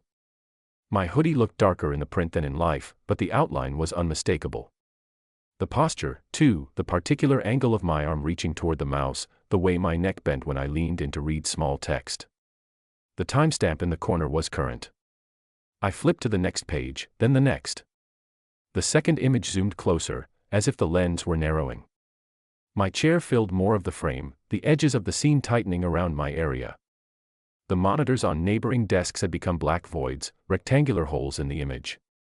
The grain made the boundaries between objects fuzzy at the edges, but I could still pick out details: my water bottle, the crooked stack of reports on the left, the folder drawer I always left a few centimeters open. The third image was closer still, focusing on the upper half of my body. From this angle, the top of my head was just out of frame. The center of the shot was my shoulders and the back of my neck, the glow from the monitor wrapping around them. The camera must have been more or less behind and above me. Slightly offset. A vantage point I hadn't previously imagined. Something in my palms prickled. Without thinking, I turned my head and looked back over my real shoulder, tracing the possible line of sight. Behind me, above and beyond my workstation, the ceiling grid ran in its usual pattern. No exposed devices, no obvious lenses. Just sound-absorbing tiles, recessed lights, the occasional vent. To the left and right, partitions rose to chest height, topped with plastic rails. A row of lockers stood further back. There were certainly places one could hide a small camera. The problem was that I had no idea where to start looking, and the idea of systematically scanning every gap and seam made my skin crawl. I lowered my eyes to the next page instead. This one was different. It wasn't zoomed closer. It was the same mid-range framing as the second image, but the scene had changed in a way that took a moment to parse. At first glance, it looked like an exact copy. Same desks, same chairs, same posture of the person at my workstation. Then my brain recognized the difference. The monitor in front of me was dark. Not dimmed, not showing a screensaver. Black. Off. In real time, at that exact second, my own monitor shone steadily in front of me. I could see its glow reflected faintly in the printer's plastic, in the gloss of a nearby desk. There had been no flicker, no shutoff, no power surge. And yet in the printed image, the screen was a blank rectangle. The only light on me came from above, flattening my silhouette and turning my features into a featureless shadow. The timestamp was still current, within the last couple of minutes. I didn't like that one. There was an implication in it that made my thoughts feel suddenly disjointed, like a record skipping over a scratch. If the camera that had produced these images was somewhere in the room, why would it show my monitor as dead when it very clearly wasn't? Was the footage delayed? Was it pulling from an earlier moment and mislabeling the time? Or was the display showing something I couldn't see from my own perspective? I set that sheet aside and went on. The fifth print returned to the wider angle. My desk was again a small island in the middle of the frame. But now, in the lower left corner, a darker shape intruded into view, a segment of what might have been a shoulder and upper arm, slightly out of focus, as if the camera had recorded its own operator stepping partially in front of the lens. The angle suggested that whoever it was stood in the aisle that crossed behind my back, just far enough away that I could have easily missed the sound of their movement over the low drone of the ventilation. I checked the timestamp. It matched the moment the printer had begun to start up. I became acutely aware of the space immediately around me. The width of the aisle between the printer and the nearest row of desks. The distance from here to my chair. The way the overhead light left pockets of softer shadow against the far wall. The air felt denser, as if the building's entire weight pressed down an inch closer than usual. The remaining pages did not make things better. One showed the hallway outside our department, taken from a position near the glass doors that separated our area from the common corridor. The camera seemed to face outward this time, capturing the strip of carpet leading to the elevators, the pale walls, the indistinct shapes of framed artwork. No people. The elevator indicators were turned away from this angle, just slivers of red glow at the far edge. Another print captured the same hallway from further down, closer to the bend. The open office was now behind the camera. Ahead, the doors to the elevator lobby were clearly visible. One of them was slightly ajar, a smooth metal panel that should have been fully closed when the car was in motion or at rest. In the crack between door and frame, nothing showed but darkness. The timestamp on that image pointed back to the first time the elevator had stopped on our floor and no one had stepped out. I stacked the pages neatly and turned them face down again, pressing the edges against the desk until they aligned. My fingers left faint, invisible prints of their own on the clean reverse side. The subtle smell of toner lingered, familiar and wrong at the same time. I became aware of another absence. No status message had appeared in my email. No notification from building systems about unexpected device activity. The printers in our office were networked and monitored. Toner levels, paper usage, error states, everything was tracked and reported. Somewhere, in a log I didn't have access to, tonight's job probably existed as a line of data. Job ID, time, page count. Sender, unknown. That was the part that hooked into my thoughts and wouldn't let go. Not just that I was being filmed, not just that the images were being delivered to me without my request, but that the system responsible refused to acknowledge its own actions in the interfaces I was allowed to see. Whatever was doing this lived in the gaps between what the software showed and what the hardware did. I glanced at the ceiling again, then at the walls. In a normal horror story, this would be the moment where some obvious clue would reveal itself, a cable leading somewhere it shouldn't, a lens glinting in a ventilation grate, a reflection exposing a presence. Reality was more stubborn. The ceiling tiles looked like every ceiling tile I had ever seen. The vents were unremarkable rectangles. The only motion in the room belonged to the slow spin of a forgotten office chair and the faint sway of a hanging plant near the window, stirred by the air conditioner. I thought about calling security right then. Going downstairs, holding out the stack of prints, demanding to know who else had access to whatever camera was pointed at my workstation. There was a rational case for it. If an unauthorized recording device had been installed, it was a violation of company policy and possibly the law. If an authorized one had been installed without telling staff, it was still a violation of trust. But a different, quieter thought pushed its way through the others. If I did that, I would no longer be the only person who knew about these images. It was an odd realization. On one hand, bringing someone else into it seemed like the obvious way to feel less alone. On the other, the prints had a kind of intimacy to them that made me hesitate to hand them over.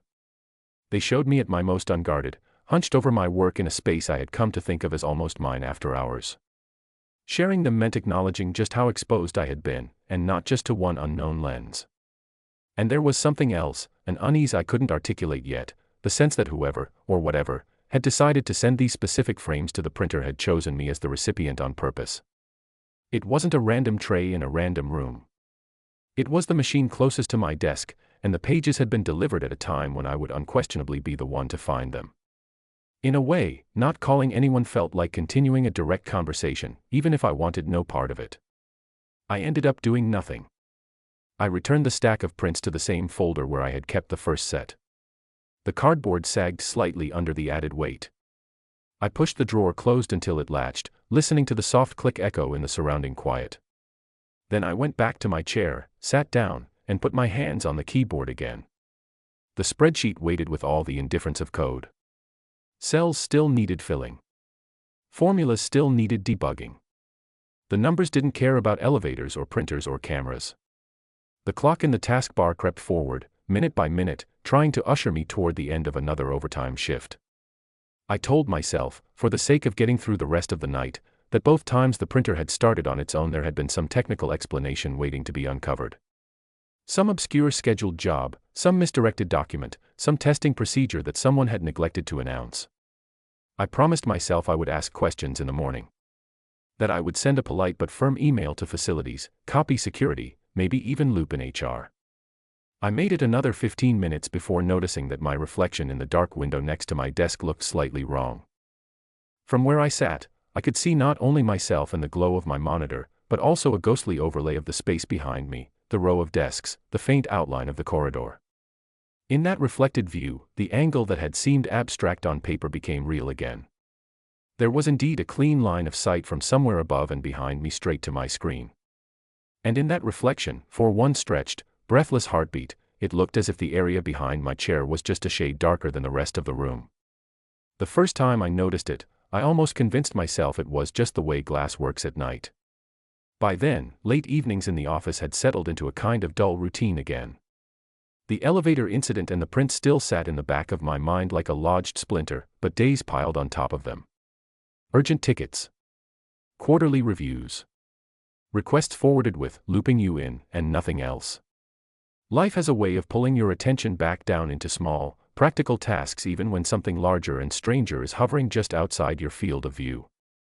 My workstation was positioned near a window, not close enough to touch the glass, but close enough that at night, when the outside turned black, the pane became a second monitor with no power button.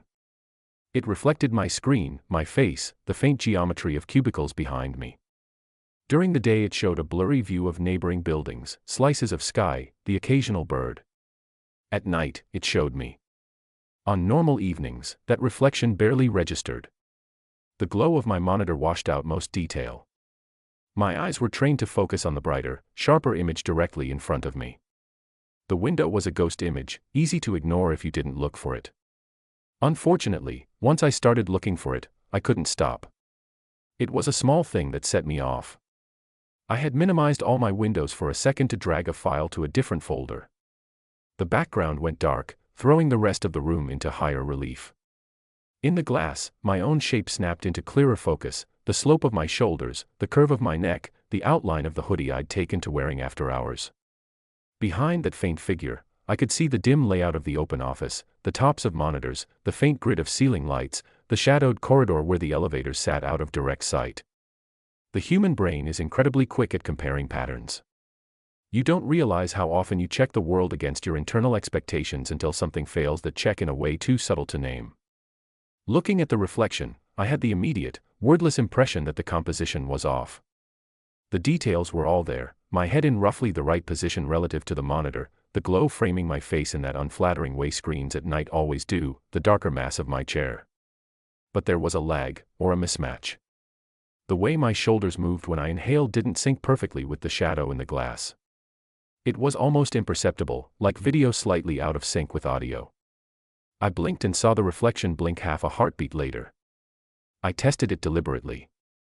Lifted my right hand off the mouse and wiggled my fingers slightly. The ghostly twin in the window did the same thing, maybe a fraction of a second behind, maybe not. The margin of error for my own perception felt too wide to trust. I narrowed my eyes and leaned a little closer to the screen, shrinking the angle until the glass only captured my upper torso and face. Up close, the illusion of delay disappeared. The reflection obeyed instantly. When I tilted my head, the version in the pane tilted too. When I raised a hand to rub the bridge of my nose, it matched my movement. For a moment I felt silly, standing in a half-dark office, playing mirror games with my own shadow. I chalked it up to fatigue and retinal afterimages, the kind you get when you stare at illuminated shapes for too long. I told myself to get back to work. But once you start seeing something wrong in the corner of your eye, your attention keeps looping back on its own. Every time a window went dark behind an app, every time a modal dialogue dimmed the main content, my gaze drifted to the glass. I began to notice other small shifts. Sometimes, when I leaned very close to the screen, just enough to crowd the reflection, I thought I could see more of the room behind me than the geometry of the angles should have allowed. As if the virtual camera inside the glass were half a step further back than my actual viewpoint. The tops of the distant desks looked a little higher. The line of the corridor seemed to extend a fraction further. The difference never lasted, one blink and everything snapped back to the expected arrangement, but each time it left a faint residue of wrongness. On another night, I noticed a detail that didn't belong at all. The office was particularly quiet, some storm system had passed through earlier, and most people had left as soon as the rain hit. I had stayed, telling myself the wet streets outside made going home pointless for another hour or two. The building felt heavier after a storm, the air inside somehow even more stale than usual. The windows, cleaned recently, reflected with unusual clarity. My desktop was a tangle of open windows. I alt-tabbed through them and landed on an all-white document for a moment. The bright background turned the glass into a better mirror. My face appeared, washed out, tired, eyes ringed by the shadows of too many late nights. Behind my reflection, the office stretched away into a dim blur. Something bright broke that blur, a small, pale shape near what should have been the edge of the corridor. It looked like a sliver of a shirt sleeve or a hand catching light, there and gone again as I shifted in my chair. I spun around in my seat to look directly at the space behind me. The real room showed nothing but the usual, unoccupied workstations, the faint rectangle of light from an emergency exit sign far away, the darkness near the bend toward the elevators. No white shapes, no movement. Turning back to the glass, I found only my own outline again. I could have written that off as an artifact, too. Reflections are double exposures, layers of inside and outside superimposed. Even at night, there are occasional glints from the city, headlights down on the street, distant illuminated signs, that can slide across the glass and play over your field of view. Maybe I had caught just such a stray light at exactly the right angle. The rationalizations were easy to assemble. Believing them was harder. Outside office hours, my world had shrunk. I woke up late, dragged myself in, stayed past dark, dragged myself home. Social plans dropped off as friends learned that answering messages after 10 with "still at work" wasn't a one-off but a pattern. There were days when I felt like I lived more inside the office than out of it. In that context, the idea that the office might be looking back began, slowly, to feel less metaphorical. I found myself running small, private experiments without quite admitting that's what they were. Once, I set my phone on the desk facing the window and started a video recording with the front-facing camera. The idea was simple: if something about the reflection in the glass was wrong, maybe it would show up on a second camera too. I left it running while I worked, the tiny lens capturing my hunched posture, the slight movements of my hands on the keyboard, the bright rectangle of the monitor in front of me. After about 10 minutes, I stopped the recording and played it back with the volume off. On the phone screen, everything looked normal, me, at my desk, in a dim office. The window behind the monitor showed a dull black surface with faint internal reflections. No lag, no phantom outlines, no mysterious shapes appearing where they shouldn't. If anything was off, it was so subtle that compressing the video to phone quality had erased it. Or maybe the weirdness belonged solely to the direct experience of looking, not something that could be captured and re-examined safely later. That thought, once it formed, lodged itself somewhere uncomfortable. It suggested the problem might not lie entirely in the glass or in the room, but in the way my own perception was being quietly pushed. There was a particular evening when all of these vague impressions condensed into something sharper. I remember the time because I checked the clock repeatedly afterward, anchoring the memory around those numbers as if they mattered. It was after 11. That was later than I normally stayed, even by my degraded standards. The building seemed emptier than usual. No distant murmurs from other floors. No elevator movements. Even the air conditioning sounded tired, its hum an uneven drone that faded in and out like someone breathing in their sleep. I had just finished a long email to a client and was rereading it one last time before hitting send. The monitor was filled with dense text. The rest of the room was reflected as a faint, grayish frame around it. My eyes moved line by line, shoulders rounding forward, attention narrowed to the content of the message. A subtle sensation made them slide up, away from the words, toward the top edge of the screen. In the reflection above the text, my own face floated, eyes focused, expression neutral. Behind that, at a deeper layer of gray, the outline of the office hovered like a second exposure. The far ceiling lights were just pale discs. The corridor showed as a long smear of darkness with a lighter band in the middle. And there, for a heartbeat that lasted too long, stood a figure. It wasn't even fully formed. Just a vertical strip of darker gray that suggested shoulders and a head, standing at the intersection of the aisle behind my desk and the main path to the elevators. The shape had no features I could make out, no color, no clear boundary. But it occupied space in the reflection where there should only have been the soft blur of empty room. Instinct made me turn around so fast my chair's base lifted slightly off the floor. The real aisle was empty. No one stood at the junction.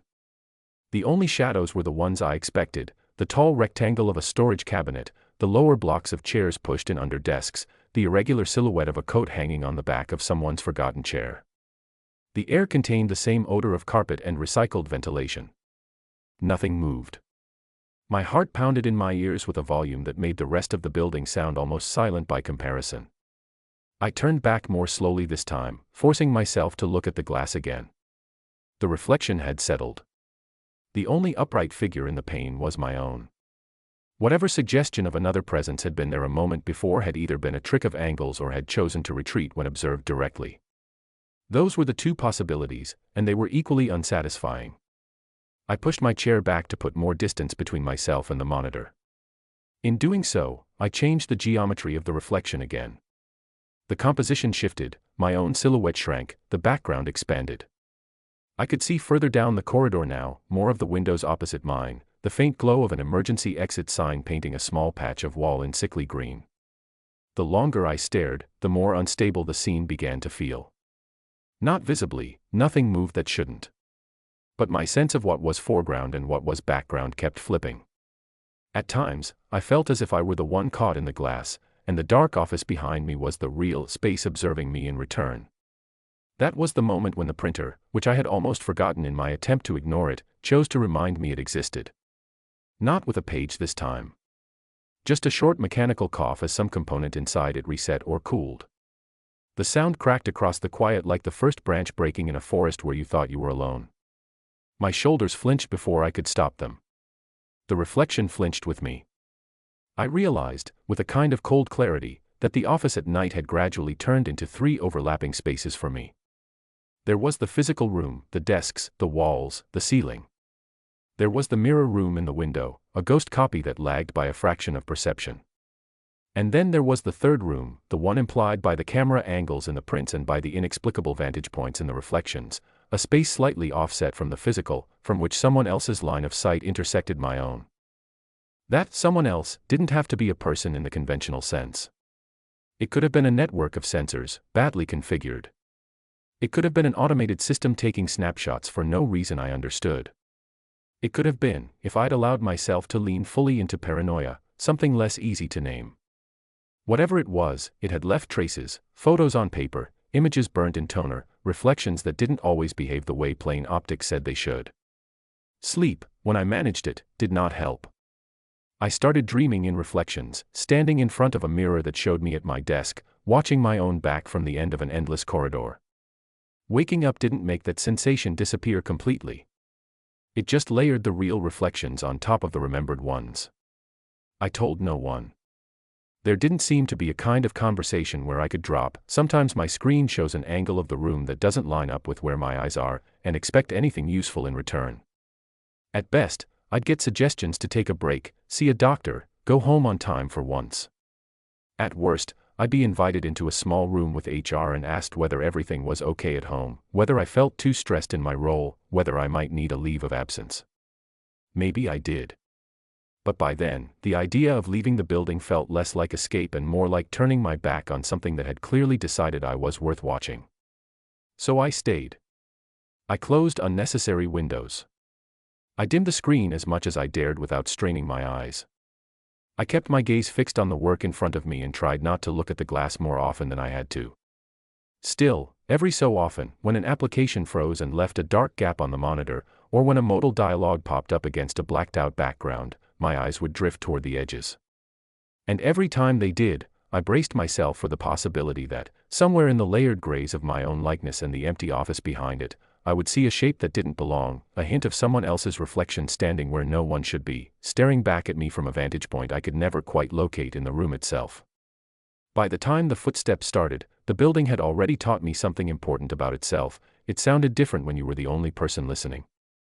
During the day, noise stacked on noise until everything blurred together: phones, keyboards, rolling chairs, fragments of conversation.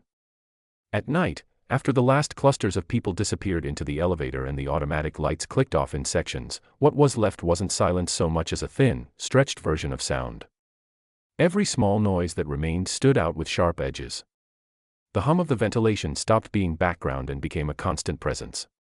The compressor in the fridge in the kitchen had its own cycle. The exit signs gave off a faint electrical buzz if you stood close enough. I learned those sounds gradually, over weeks of staying late. They organized themselves into a map in my head. The soft knock inside the walls when the heating shifted. The distant clatter of something metal relaxing in a duct. The occasional ripple of wind against the glass. I could tell, without thinking about it, when the air conditioning changed modes or when the vending machine in the break room spat out a can of soda for someone on a lower floor. All of it arranged into a rhythm that, while not exactly comforting, at least became familiar. That familiarity was what made the footsteps so obvious. The first time, I was sure I'd imagined them. It was maybe a week after the second batch of prints. I had tried, unsuccessfully, to convince myself that all of that could be filed under glitches and forgotten. The folder in my bottom drawer had grown thicker. The idea of opening it again felt heavier each day. I stayed later than I meant to, again, until the windows were black mirrors and my reflection was the only human figure I could see. I was staring at a document that refused to make sense, consciousness hovering at that state where your thoughts feel a half second out of sync with reality. The office around me had receded into the usual blur.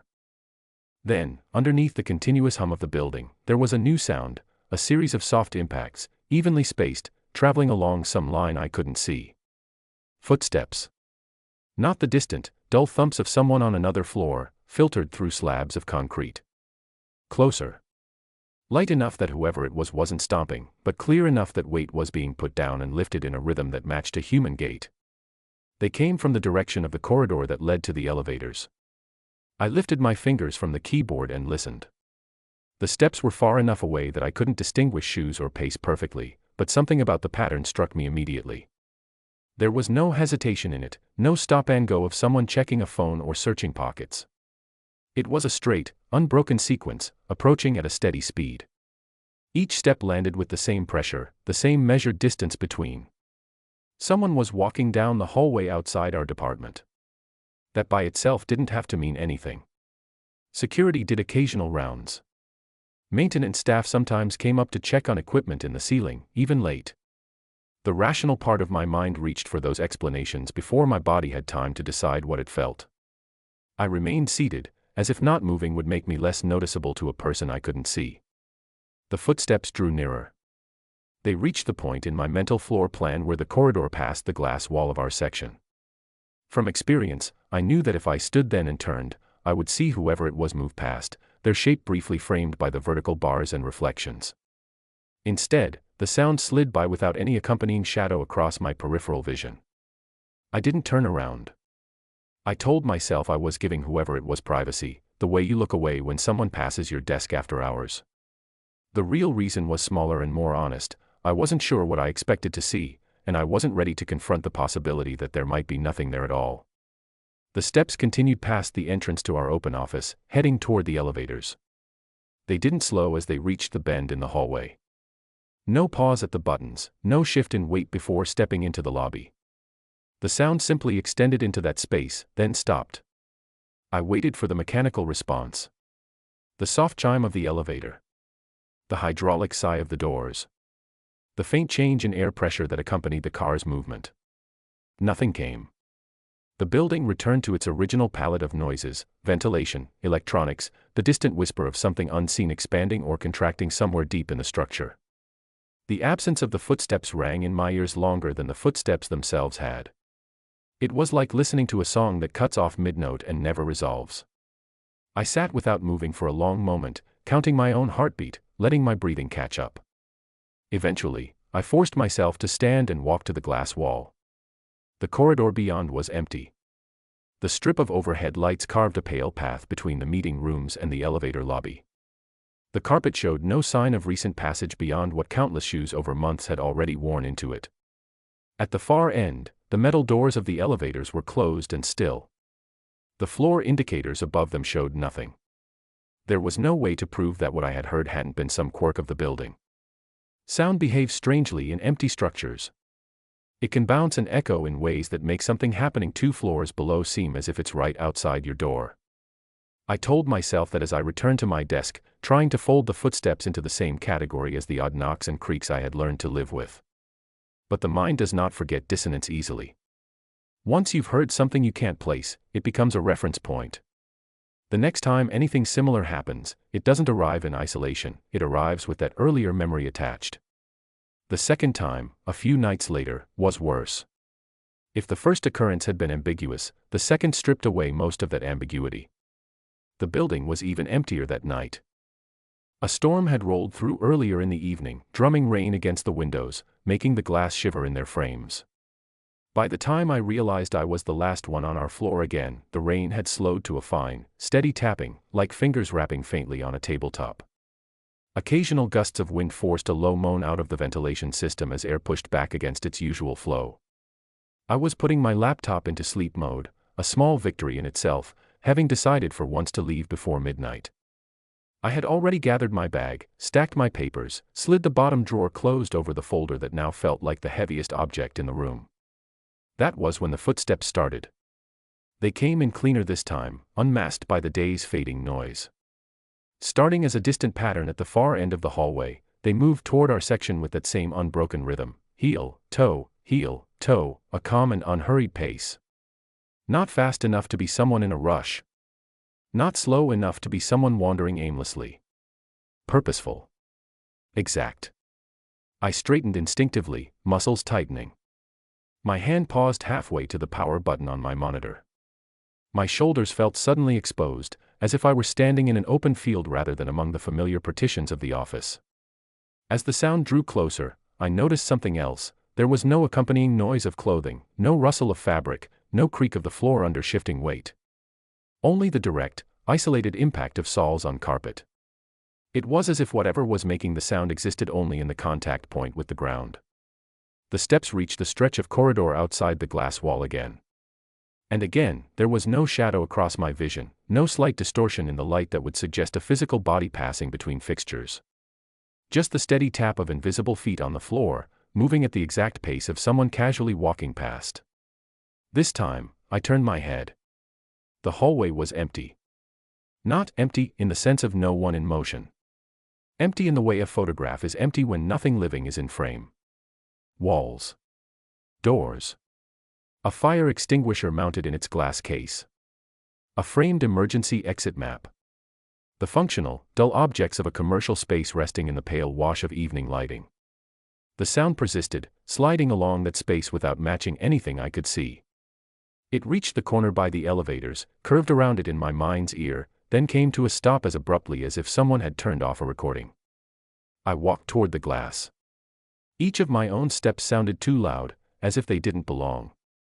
I could hear the difference. My footfalls had the full range of noises, shoelaces brushing, fabric shifting, the slight creak of my knees, the faint scrunch of carpet fibers compressing. The earlier footsteps had been stripped down to a cleaner version of the same event, a flattened representation of contact and release. I put my hand on the glass wall. It was cool to the touch, colder than the air, drawing heat from my skin. My reflection stared back at me, faint and doubled by the outer windows. Beyond it, the corridor remained still. No elevator chimes. No door sliding. Just the low, endless breath of the building's systems. I tried an experiment then, more out of desperation for something concrete than any real expectation of answers. I waited, counted slowly to 20, listening. Then I walked to the entrance of our department, opened the door, and stepped directly into the corridor. The air felt denser. Not in any scientifically measurable way, just an impression, as if the temperature gradient here was different from the office behind me. Sound behaved differently too. My own breathing seemed louder, bouncing back from the smooth walls on either side. The carpet under my shoes was the same rough texture, the same neutral color I saw every day. I walked down the few meters to the bend where the hallway turned toward the elevator lobby and paused there, forcing myself to stand in the exact spot my mind had marked as the origin and destination of the unseen footfalls. The elevator doors were closed. The floor indicators showed nothing.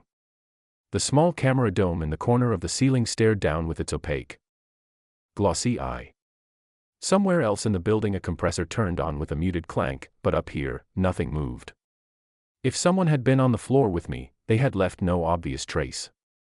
I went back inside, shut the door carefully, and stood there for a moment with my hand still on the handle, as if keeping it closed would keep the building's strange acoustics at bay. The third time the footsteps came, I was no longer able to treat them as anomalies. It happened on a night when I'd promised myself, a promise I believed, for once, that I would leave on time.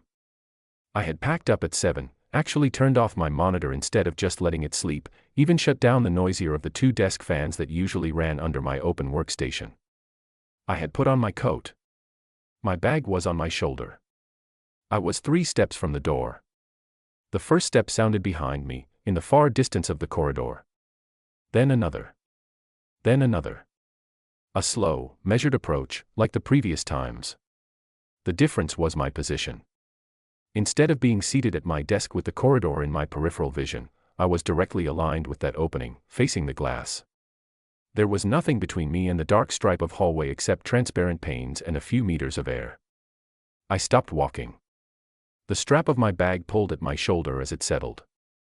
The footsteps did not pause. They advanced along that invisible path, closer, closer, until they reached the point in line with my office door.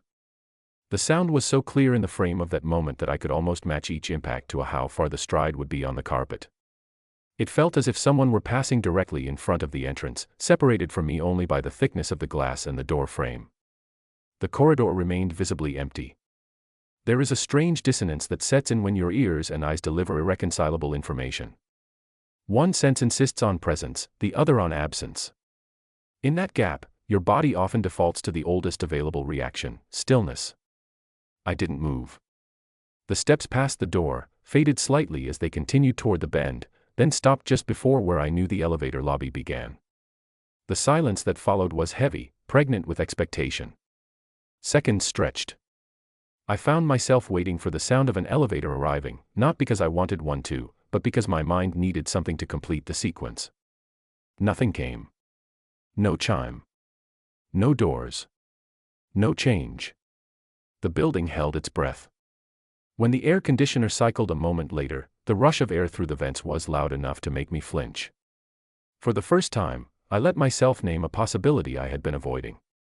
Maybe the footsteps did not belong to anyone who currently inhabited the building in any conventional sense.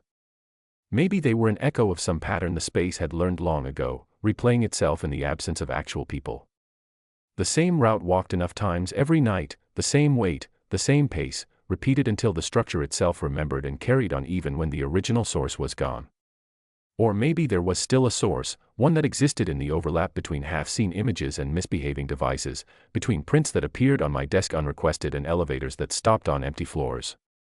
I reached for the light switch by the door. The motion felt deliberate, final. The overhead lamps in our section went out, plunging my desk and the surrounding cubicles into shadow. The only illumination left was the cold glow from the emergency exit signs and the faint ambient light leaking in from other parts of the floor. In the reflection on the glass, my silhouette blended briefly with the interior darkness. For a second, looking past my own shape, I had the disorienting sense that there might be another figure overlapping with mine at the shoulders, a slight misalignment in how many bodies occupied the same vertical line. Then the angle changed, and it was gone. I stepped into the corridor. The footsteps did not start again that night. But from that point on, every time I walked down that hallway after hours, I couldn't shake the feeling that I was following a path already occupied by someone else's routine. Someone whose presence the building still recognized even if my eyes did not. The first time I saw myself where I wasn't, it didn't happen in a reflection or on a printed page. It happened in footage I was never really meant to watch. If you stay late in an office long enough, you start to collect small privileges without anyone officially granting them. A keycard that used to be restricted gets you into one extra room. A password is shared, just in case, and never changed. A security guard, tired and bored, lets you look at a monitor over his shoulder because you're one of the only people he ever sees after 9. That was how I ended up in front of the building's cameras. It wasn't a dramatic moment. I had gone downstairs one evening to pick up a food delivery the app had dropped at the wrong entrance. The lobby was almost empty. The guard on duty was the same one I'd nodded to most nights for months. There was a small cluster of monitors on the desk in front of him, each one split into grids showing different angles: lobby, elevators, loading bay, parking garage. It took me a second to realize what I was looking at. By then, he'd already followed my gaze and made a casual gesture that I interpreted as permission to stand a little closer. Up on one of the screens, in a smaller window labeled with our floor number, I recognized the stretch of corridor outside my department. It looked exactly as I'd seen it in the prints: long, narrow, pale walls, the doors to the elevator lobby at the end, the glass entrance to our open office off to one side. For a moment I just watched the empty hallway, waiting to see something ordinary. A cleaner pushing a cart. A late coworker heading for the stairs. No one appeared. The timestamp in the corner of that feed matched the current time. Live, not a recording. That was fine. That was expected. It was what the camera should be showing. It was later, alone again, when the office had swallowed me back up and the building had settled into its night posture, that I thought seriously about what I had seen, and, more importantly, what I hadn't. If there was a camera in the corridor and another in the lobby, there were almost certainly more. One in the stairwell. One near the emergency exit. Maybe another at the opposite end of the floor. The company's policy had always been clear: common areas were monitored, workspaces were not. I had always taken workspaces to mean open offices too. The printed images on my desk had already told me that policy wasn't the whole truth. What I hadn't considered until that night in the lobby was that if the official cameras saw the same times and spaces my mystery photos seemed to reference, there might be overlap. There might be footage somewhere that showed the hallway at the same moment the elevator had opened on an apparently empty floor. Or the aisle behind my desk at the same moment someone, or something, had been standing just out of my line of sight. The thought of having something external to compare against dug into me until I couldn't ignore it. I wanted a second angle. Not because I thought it would make me feel safer, but because not knowing felt worse. Accessing that second angle without going through the proper channels was a different matter. There were official ways to request footage. Fill out a form, justify the need, wait for security to approve and export the clips. But all of those paths involved explanations. Dates. Times. Reasons. I would have to put into writing that I believe someone had been watching me from inside the office on specific nights, using a camera I couldn't locate, and that this had culminated in unsolicited prints appearing on my desk. On paper, in email, that story sounded more like the beginning of a performance review about my mental state than a security incident. So I did what I'd watched 100 people do when faced with a process they didn't want to trigger: I looked for a way around it. It came in the form of a password. Months earlier, during an after-hours software deployment, I'd been in a meeting room with one of the IT guys while he remote into a server that controlled various building systems. At one point, he'd needed to pull up a live camera feed to check whether a contractor had finished repairing something by the loading dock. He'd muttered complaints about the interface while typing, half talking to himself, half venting. I hadn't paid attention then. But some part of my brain had filed away the way his fingers moved, the sequence they tapped. On a late night when my inbox was momentarily quiet and the printer, blessedly, had stayed silent, I opened a browser window and typed the IP address I dimly recalled him using. A login prompt appeared. Logo at the top, 2 blank fields. It looked half-finished, a generic template skinned in company colors. For a few seconds I just stared at it, very aware of the line I was considering crossing. Then I entered my network ID in the first field and, in the second, the short string of characters I'd seen under the IT guy's hands months earlier. The page hesitated, then resolved into a dashboard. Rows of camera names. Tiny preview thumbnails. Time stamps. There was no single, dramatic realization in that moment. Just a slow, hollow feeling spreading through my chest. It was one thing to know, in the abstract, that you are being watched in hallways and lobbies. It was another to see the menu of angles spelled out, lobby_front, elevator_3F, stair_3_4, office_3_main. That last one made my fingers go cold. Common areas. Not workspaces. That had been the line in every policy document.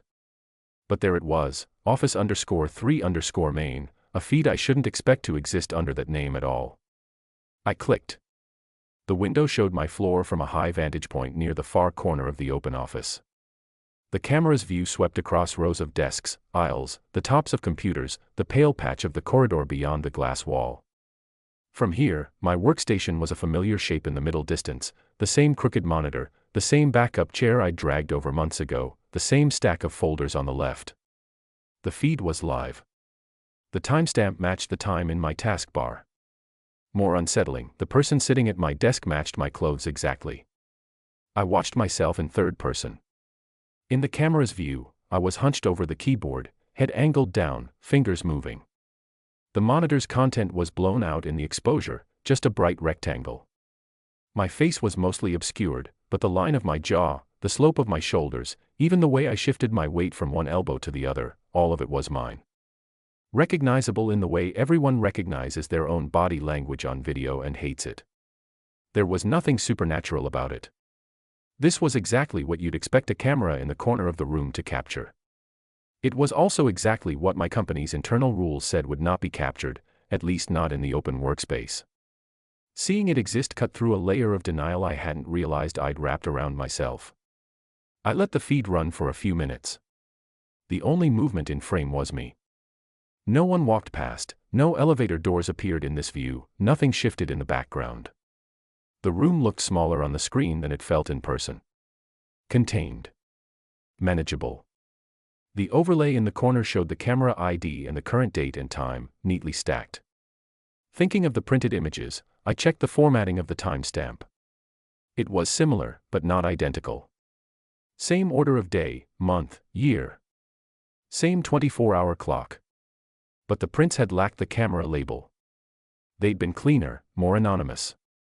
That raised an uncomfortable new possibility. Whoever had created the prints had taken the live feed, or something like it, and stripped away any identifying marks before sending the snapshots to the printer.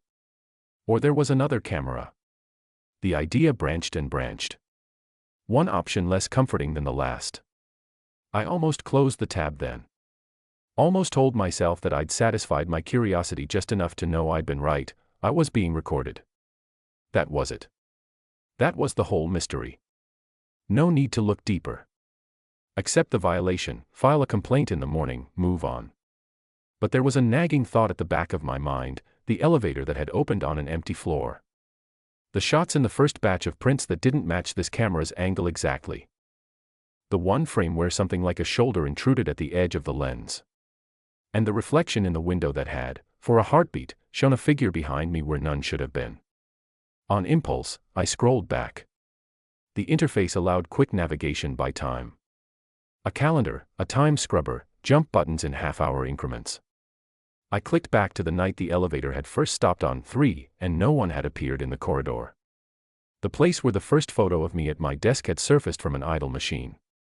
The playback started. The feed showed the office, as before, but slightly different in small ways. Papers were arranged differently. A jacket on a chair I no longer used. The clock on the wall at a different, but familiar, time. And in the center, under the same pool of light, was me again, a past version of me, wearing a different shirt, a different expression. On the timeline, I clicked ahead in small jumps until the timestamp in the corner matched the one printed on the first page of that original stack. I pressed play. On screen, I sat at my desk, seemingly unaware that anything out of the ordinary was happening. My posture was relaxed in a way that almost made me jealous. I looked less worn down then, less frayed at the edges. The background was static. No shadows moved in the aisles. No one walked past the glass doors. Then, with no fanfare, the elevator indicator outside the office door, just visible at the far edge of the frame, changed. The light that had been off flicked to a small red 3. I remembered that moment from my perspective. The distant hum. The weirdly long pause. The feeling that something had stopped just outside my view. Seeing it now from above didn't make it feel any more mundane. If anything, it heightened the sense of something invisible intersecting with my routine. On the screen, I didn't react. I kept typing, eyes locked on the monitor. Whatever faint sounds the elevator made weren't enough to pull my attention away. I watched my own obliviousness with a kind of distant frustration. The doors, out of frame from this angle, must have opened then, because there was a subtle change in the quality of light in the corridor. A brief, barely noticeable brightening. The elevator stayed at 3 for several long seconds. Then the number vanished. The me in the footage never turned his head. I scrubbed forward to the moments leading up to the first prints. The camera caught the exact second I pushed my chair back for the first time that night and walked toward the printer. It watched me lean over the tray, lift the first page, freeze. It captured the way my shoulders stiffened when recognition hit. It showed me bring the stack back to my desk, set it down, hover my hands above it as if afraid to touch the content again. What it didn't show were any other people. No one entering the frame from behind. No one standing in the aisle where that out-of-focus shoulder had appeared in one of the prints. The camera's vantage point should have seen anyone taller than a child moving anywhere in that open space. It saw only me. I paused the playhead on a frame where my printed double, frozen mid-reach, stared down at a sheet of paper that bore another version of himself unknown to him. The recursion made my head throb. For a while, I just sat there watching my own paused image, a figure caught between awareness and ignorance. That version of me had not yet noticed the timestamp in the corner of the print. He had not yet connected it to the elevator, or the feeling of a presence behind him in the boiler room weeks before, or the reflection in the window that didn't quite behave. Looking at him from this new angle, I realized something else. The camera's lens had a fixed position. Its output, however manipulated, could only show what existed within its field of view. The prints, in contrast, had shown angles that didn't line up perfectly with this feed. Closer crops. Slight shifts in perspective. A hint of vertical difference. I exited the playback and scanned the list of available cameras again. Office_3_main was the only one with office in the name. The rest were hallways, stairs, entrances, external views. No second interior watcher was listed explicitly. That didn't mean it wasn't there. The idea that there could be a device physically in the room whose feed wasn't registered in this system, a standalone camera, or a sensor with a buffer and a separate network path, grew more plausible the longer I stared at the menu. An unofficial installation. A forgotten test. A leftover from some long-expired security contract. Or something add-on and undocumented. I backed out of the dashboard entirely and closed the browser. My own reflection, when it reappeared in the dark glass next to the monitor, looked more strained than I remembered it ever looking on the camera feed. Up close, I could see the fine lines etched at the corners of my eyes, the tension in my jaw. The room behind me blurred into a gray mass. And then, for the second time that night, I saw myself where I wasn't. Not in the present, this time in the form of a memory that didn't fit any normal category. It came while I stared at the glass, searching automatically for extra shapes. A sudden, vivid mental image of walking past an empty conference room weeks before, glancing in out of habit, and catching sight of a figure sitting alone at the table. I had assumed, in that brief, uninterested moment, that it was a coworker working late like I was. The brain is good at filling in blanks that way. In the remembered image, the figure wore a dark hoodie, sat with shoulders slightly hunched, head tilted toward an unseen laptop. The more I pressed on that memory, the more details surface. The angle of the chair. The way the light from the wall-mounted screen hit the person's hair. The slope of their neck. It could have been anyone. It could have been no one. Memory is malleable, especially when contaminated with recent obsession. But now, overlaid with the footage I'd just watched, the figure in my recollection shifted and settled until it matched the posture I'd seen from above on the security camera. In my mind's eye, for a moment that felt like it lasted much longer than a thought should, I was looking through the glass into a small room and seeing myself sitting on the other side, in a place I knew I hadn't occupied that night. Whether that moment was real or something my mind assembled out of all the angles and images I'd been feeding it, I couldn't say with any certainty. What mattered was how it felt, like catching a glimpse of your own back in a crowd and realizing it's too far away to belong to you. That was the thread of unease that tied everything together. Seeing the elevator arrive for no one. Seeing my own image on paper from positions I couldn't locate. Seeing my reflection lag a fraction behind my movements. Seeing myself from above on a feed that shouldn't exist. And now, being unable to fully trust memories of where I had been in the building at any given time, because there might have been another version of me occupying those spaces, at least from some camera's point of view. From that night on, every time I passed a dark monitor, a glass wall, or the glossy surface of a framed certificate, I found myself glancing sideways, not to check my hair or my posture, but to make sure that the person I saw there was in the same place I actually stood, and that there wasn't a second copy of me stationed a few steps away, in some angle only the building's unseen lenses could see. By the time the last night came, the office no longer felt like a place where strange things occasionally happened. It felt like a place that was waiting. Nothing obvious had changed. The desks were the same fixed islands of laminate and plastic. The ceiling still held its grid of anonymous tiles.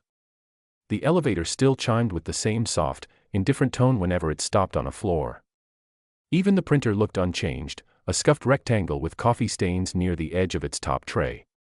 But my relationship to all of it was different. The thin membrane of normality that had stretched over the building had been poked through in too many places. I had started to track my own decisions more carefully. Which nights I stayed late. Which nights I forced myself to leave with the others. How often I checked the clock.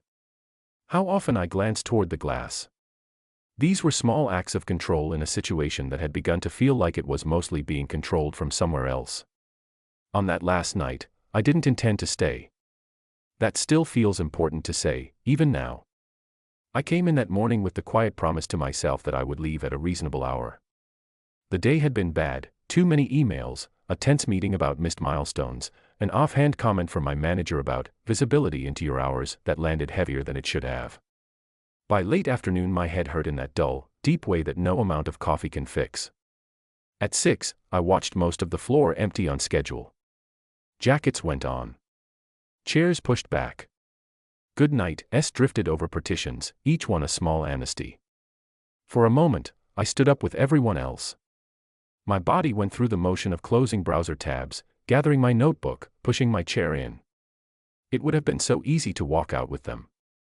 Then an email slid into my inbox with the subject line that had become a reflexive hook over the past few months, quick question about the report. It was from someone high enough that ignoring it felt dangerous. The content was short. A paragraph, a request for clarification, a hint that the client was asking for a bit more detail. Nothing that couldn't have waited, objectively. But it arrived at the exact time when stepping away would have meant choosing myself over the expectation that had been carefully cultivated around me. I sat back down. The office went through its usual transformation. The outer ring of lights dimmed. The ambient noise dropped as if someone had turned down a fader. The smell shifted from people and coffee to carpet and machinery. Somewhere a door closed with the hollow finality of an exit that wouldn't be opened again until morning. I told myself I would finish this one response and go. Half an hour, I thought. Maybe an hour. Time slid. The quick question turned into, while you're in there, can you also, which became a minor cascade of clarifications. Numbers needed double-checking. A chart had to be recreated. A filter had been applied incorrectly. Each adjustment was small, reasonable in isolation. Together, they stretched my stay in the building until the outside view in the windows turned black and the only light left on the floor came from a handful of overhead fixtures and the rectangles on people's desks, mostly mine. I didn't notice when the last other person on the floor left. One moment there were still the faint cues of another presence, the rustle of paper in a neighboring aisle, the squeak of a chair, the distant click of a keyboard. The next, there was only the much larger silence of the building itself, an emptiness that I now recognized by sound alone. At some point the cleaning staff came and went. Their cart's wheels whispered over the carpet. A vacuum cleaner hummed briefly in a far corner, then cut off. A bin near my desk was emptied. A soft, practiced knock on the wall near the light switch signaled the unspoken question, "Are you still here?" Followed by the habitual answer, my presence, my lit monitor, my wave that meant, yes, for a bit longer. They left the lights in my section on. And then it was just me. For a while, nothing unusual happened. That in itself had become suspicious. I kept expecting the subtle cues I had learned to dread, the elevator indicator lighting up by itself, the printer waking with no job in the queue, the sense of a delay between my movements and my reflections echo in the window. The building, however, remained stubbornly quiet. The elevator stayed parked on the ground floor according to the small, red numbers. The printer's display showed its idle, neutral status. The glass reflected only the predictable shapes of the office and the tired figure hunched at a desk in the middle of it. Work, on the other hand, obeyed its usual pattern. Each last thing led to another. Each email sent generated a follow-up question in someone else's inbox that I knew would boomerang back to me in the morning. The rational part of my mind kept arguing that none of this was worth staying for. The part that had learned to anticipate judgment kept my hands moving on the keyboard anyway. It was somewhere after 10 when the air in the room began to feel different. That's the best way I can describe it. Not colder or hotter, not even a particular smell.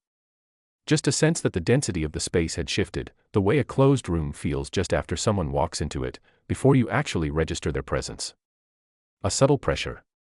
A change in how the sounds carry.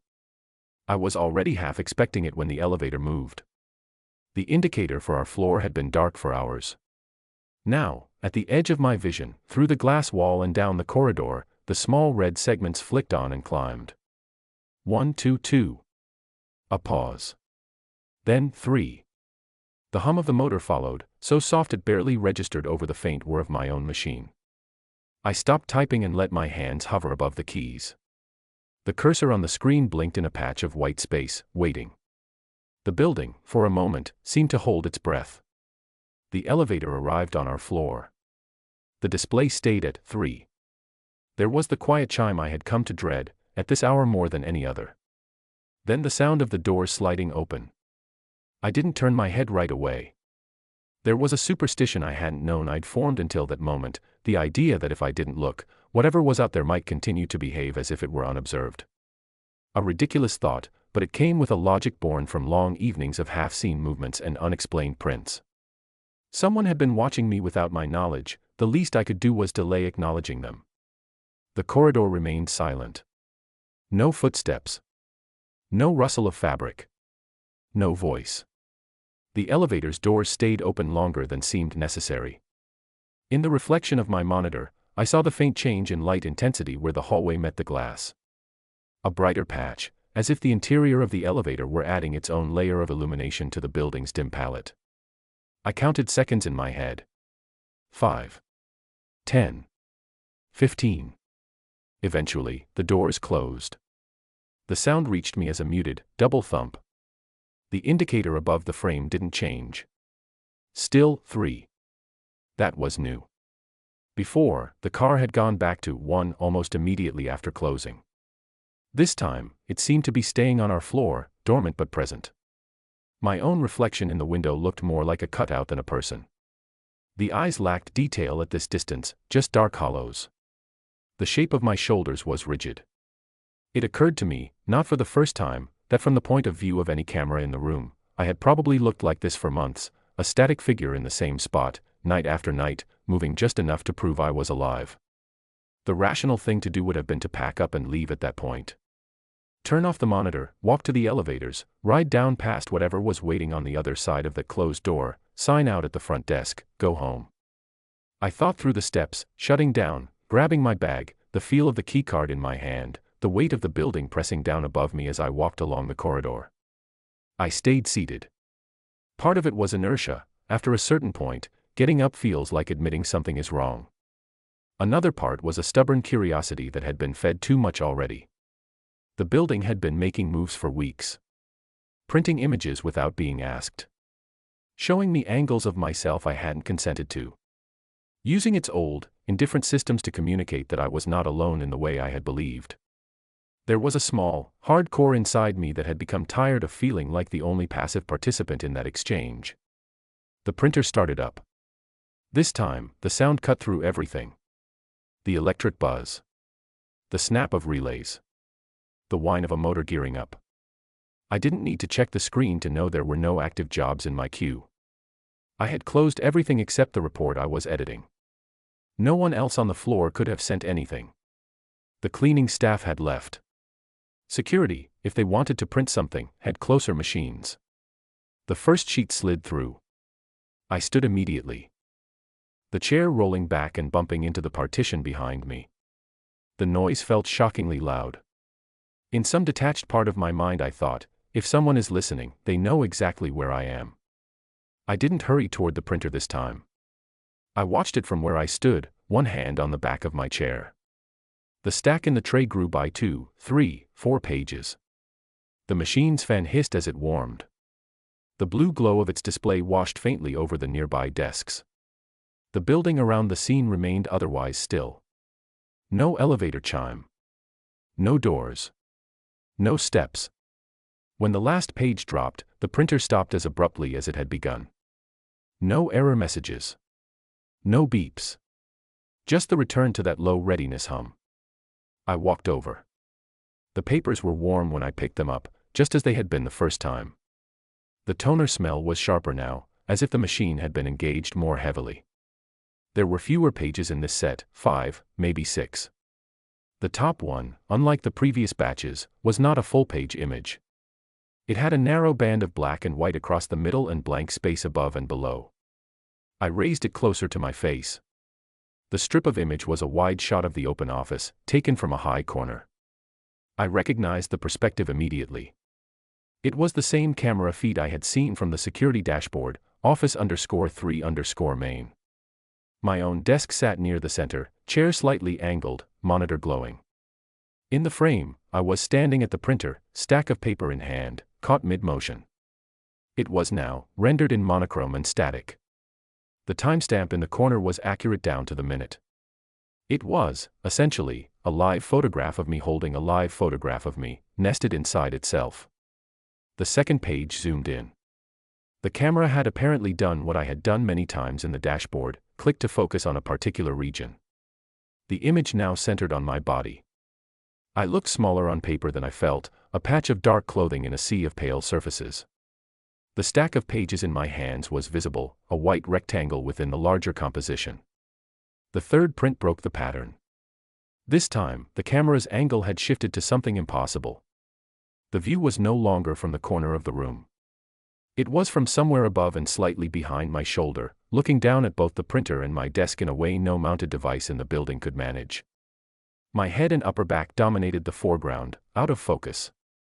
Beyond them, in sharp detail, were the pages spread out on my desk. Seeing the third-person version of myself examining previous prints was unnerving enough. Seeing an angle that had no corresponding physical camera sent a different kind of vertigo through me. I flipped to the fourth page. This one was closer still. Most of the frame was occupied by my desktop. The older prints lay there in a fan, their edges overlapping.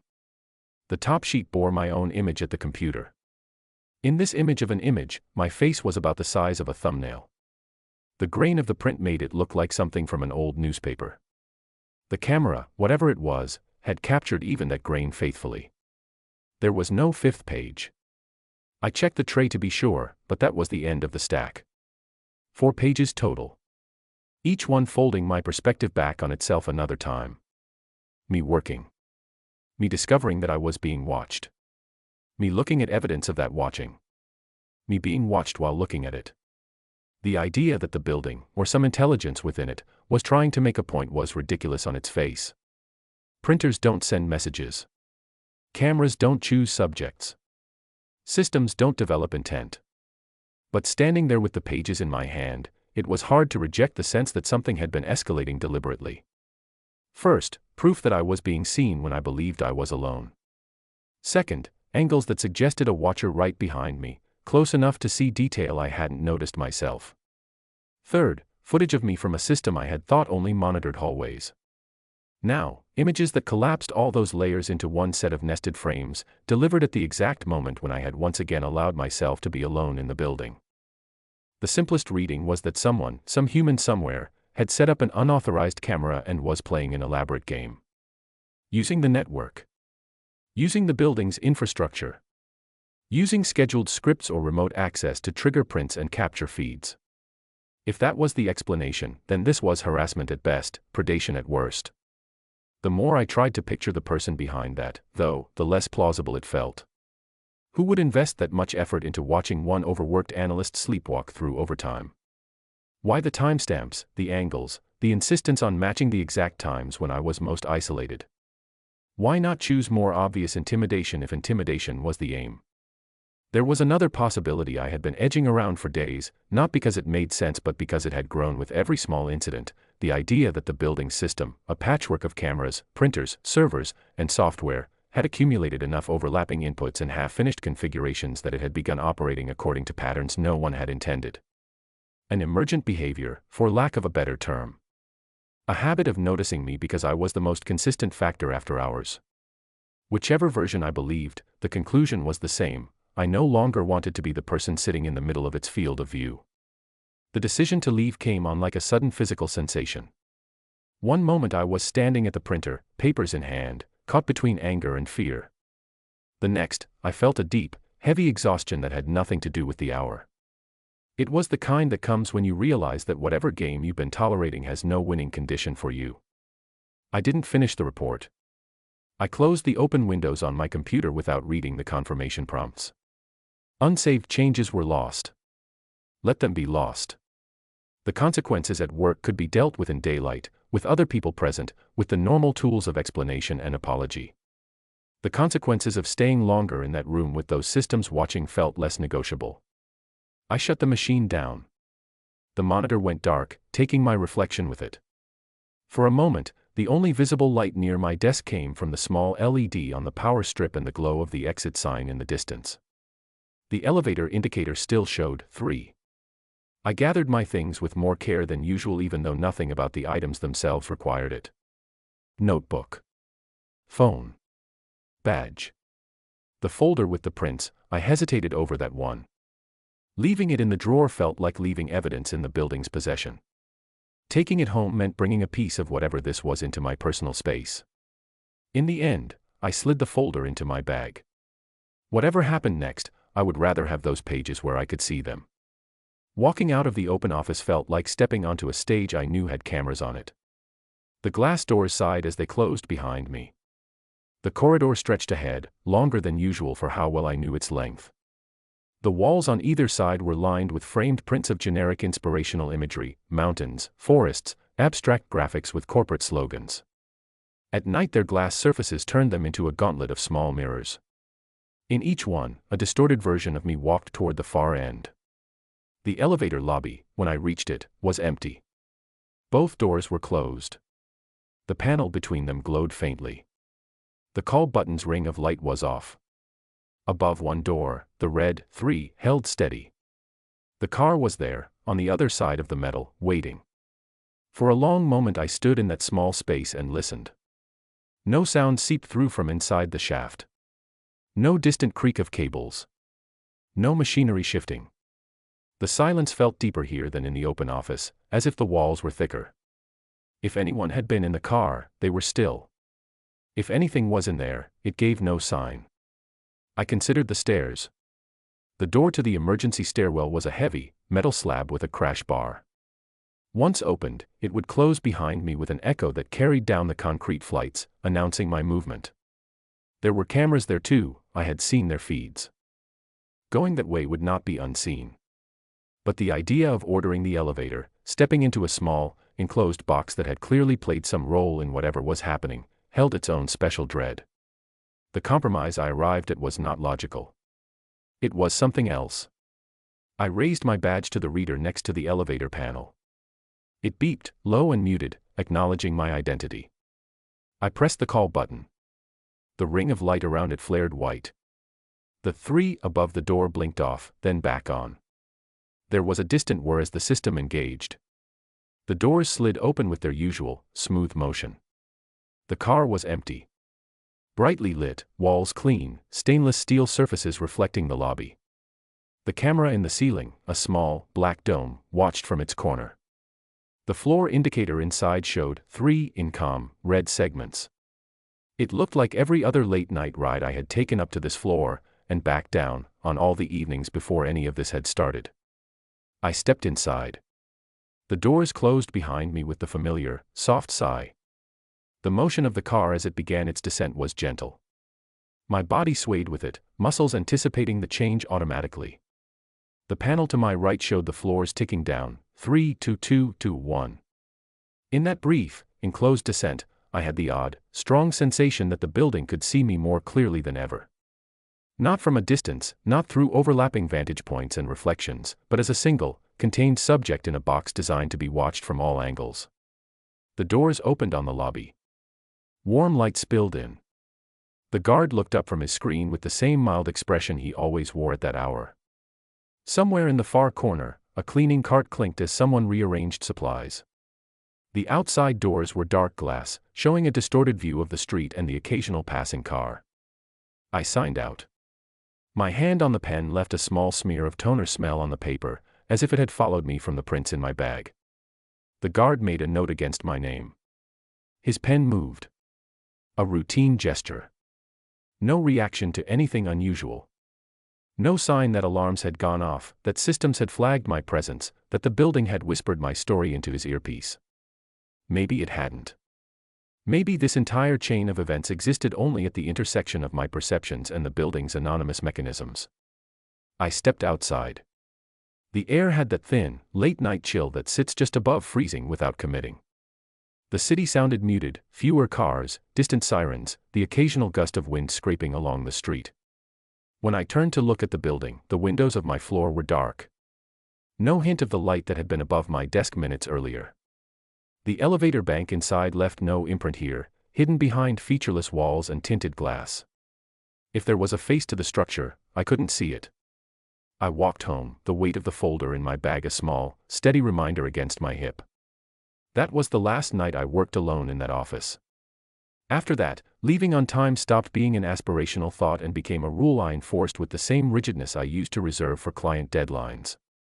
I found reasons to take my laptop and finish things at home if I absolutely had to. I avoided being the first in or the last out. When late meetings were unavoidable, I made sure at least one other person stayed on the floor with me until we all left together. When people asked why, I gave the explanations that fit easily into conversation. Burnout. Work-life balance.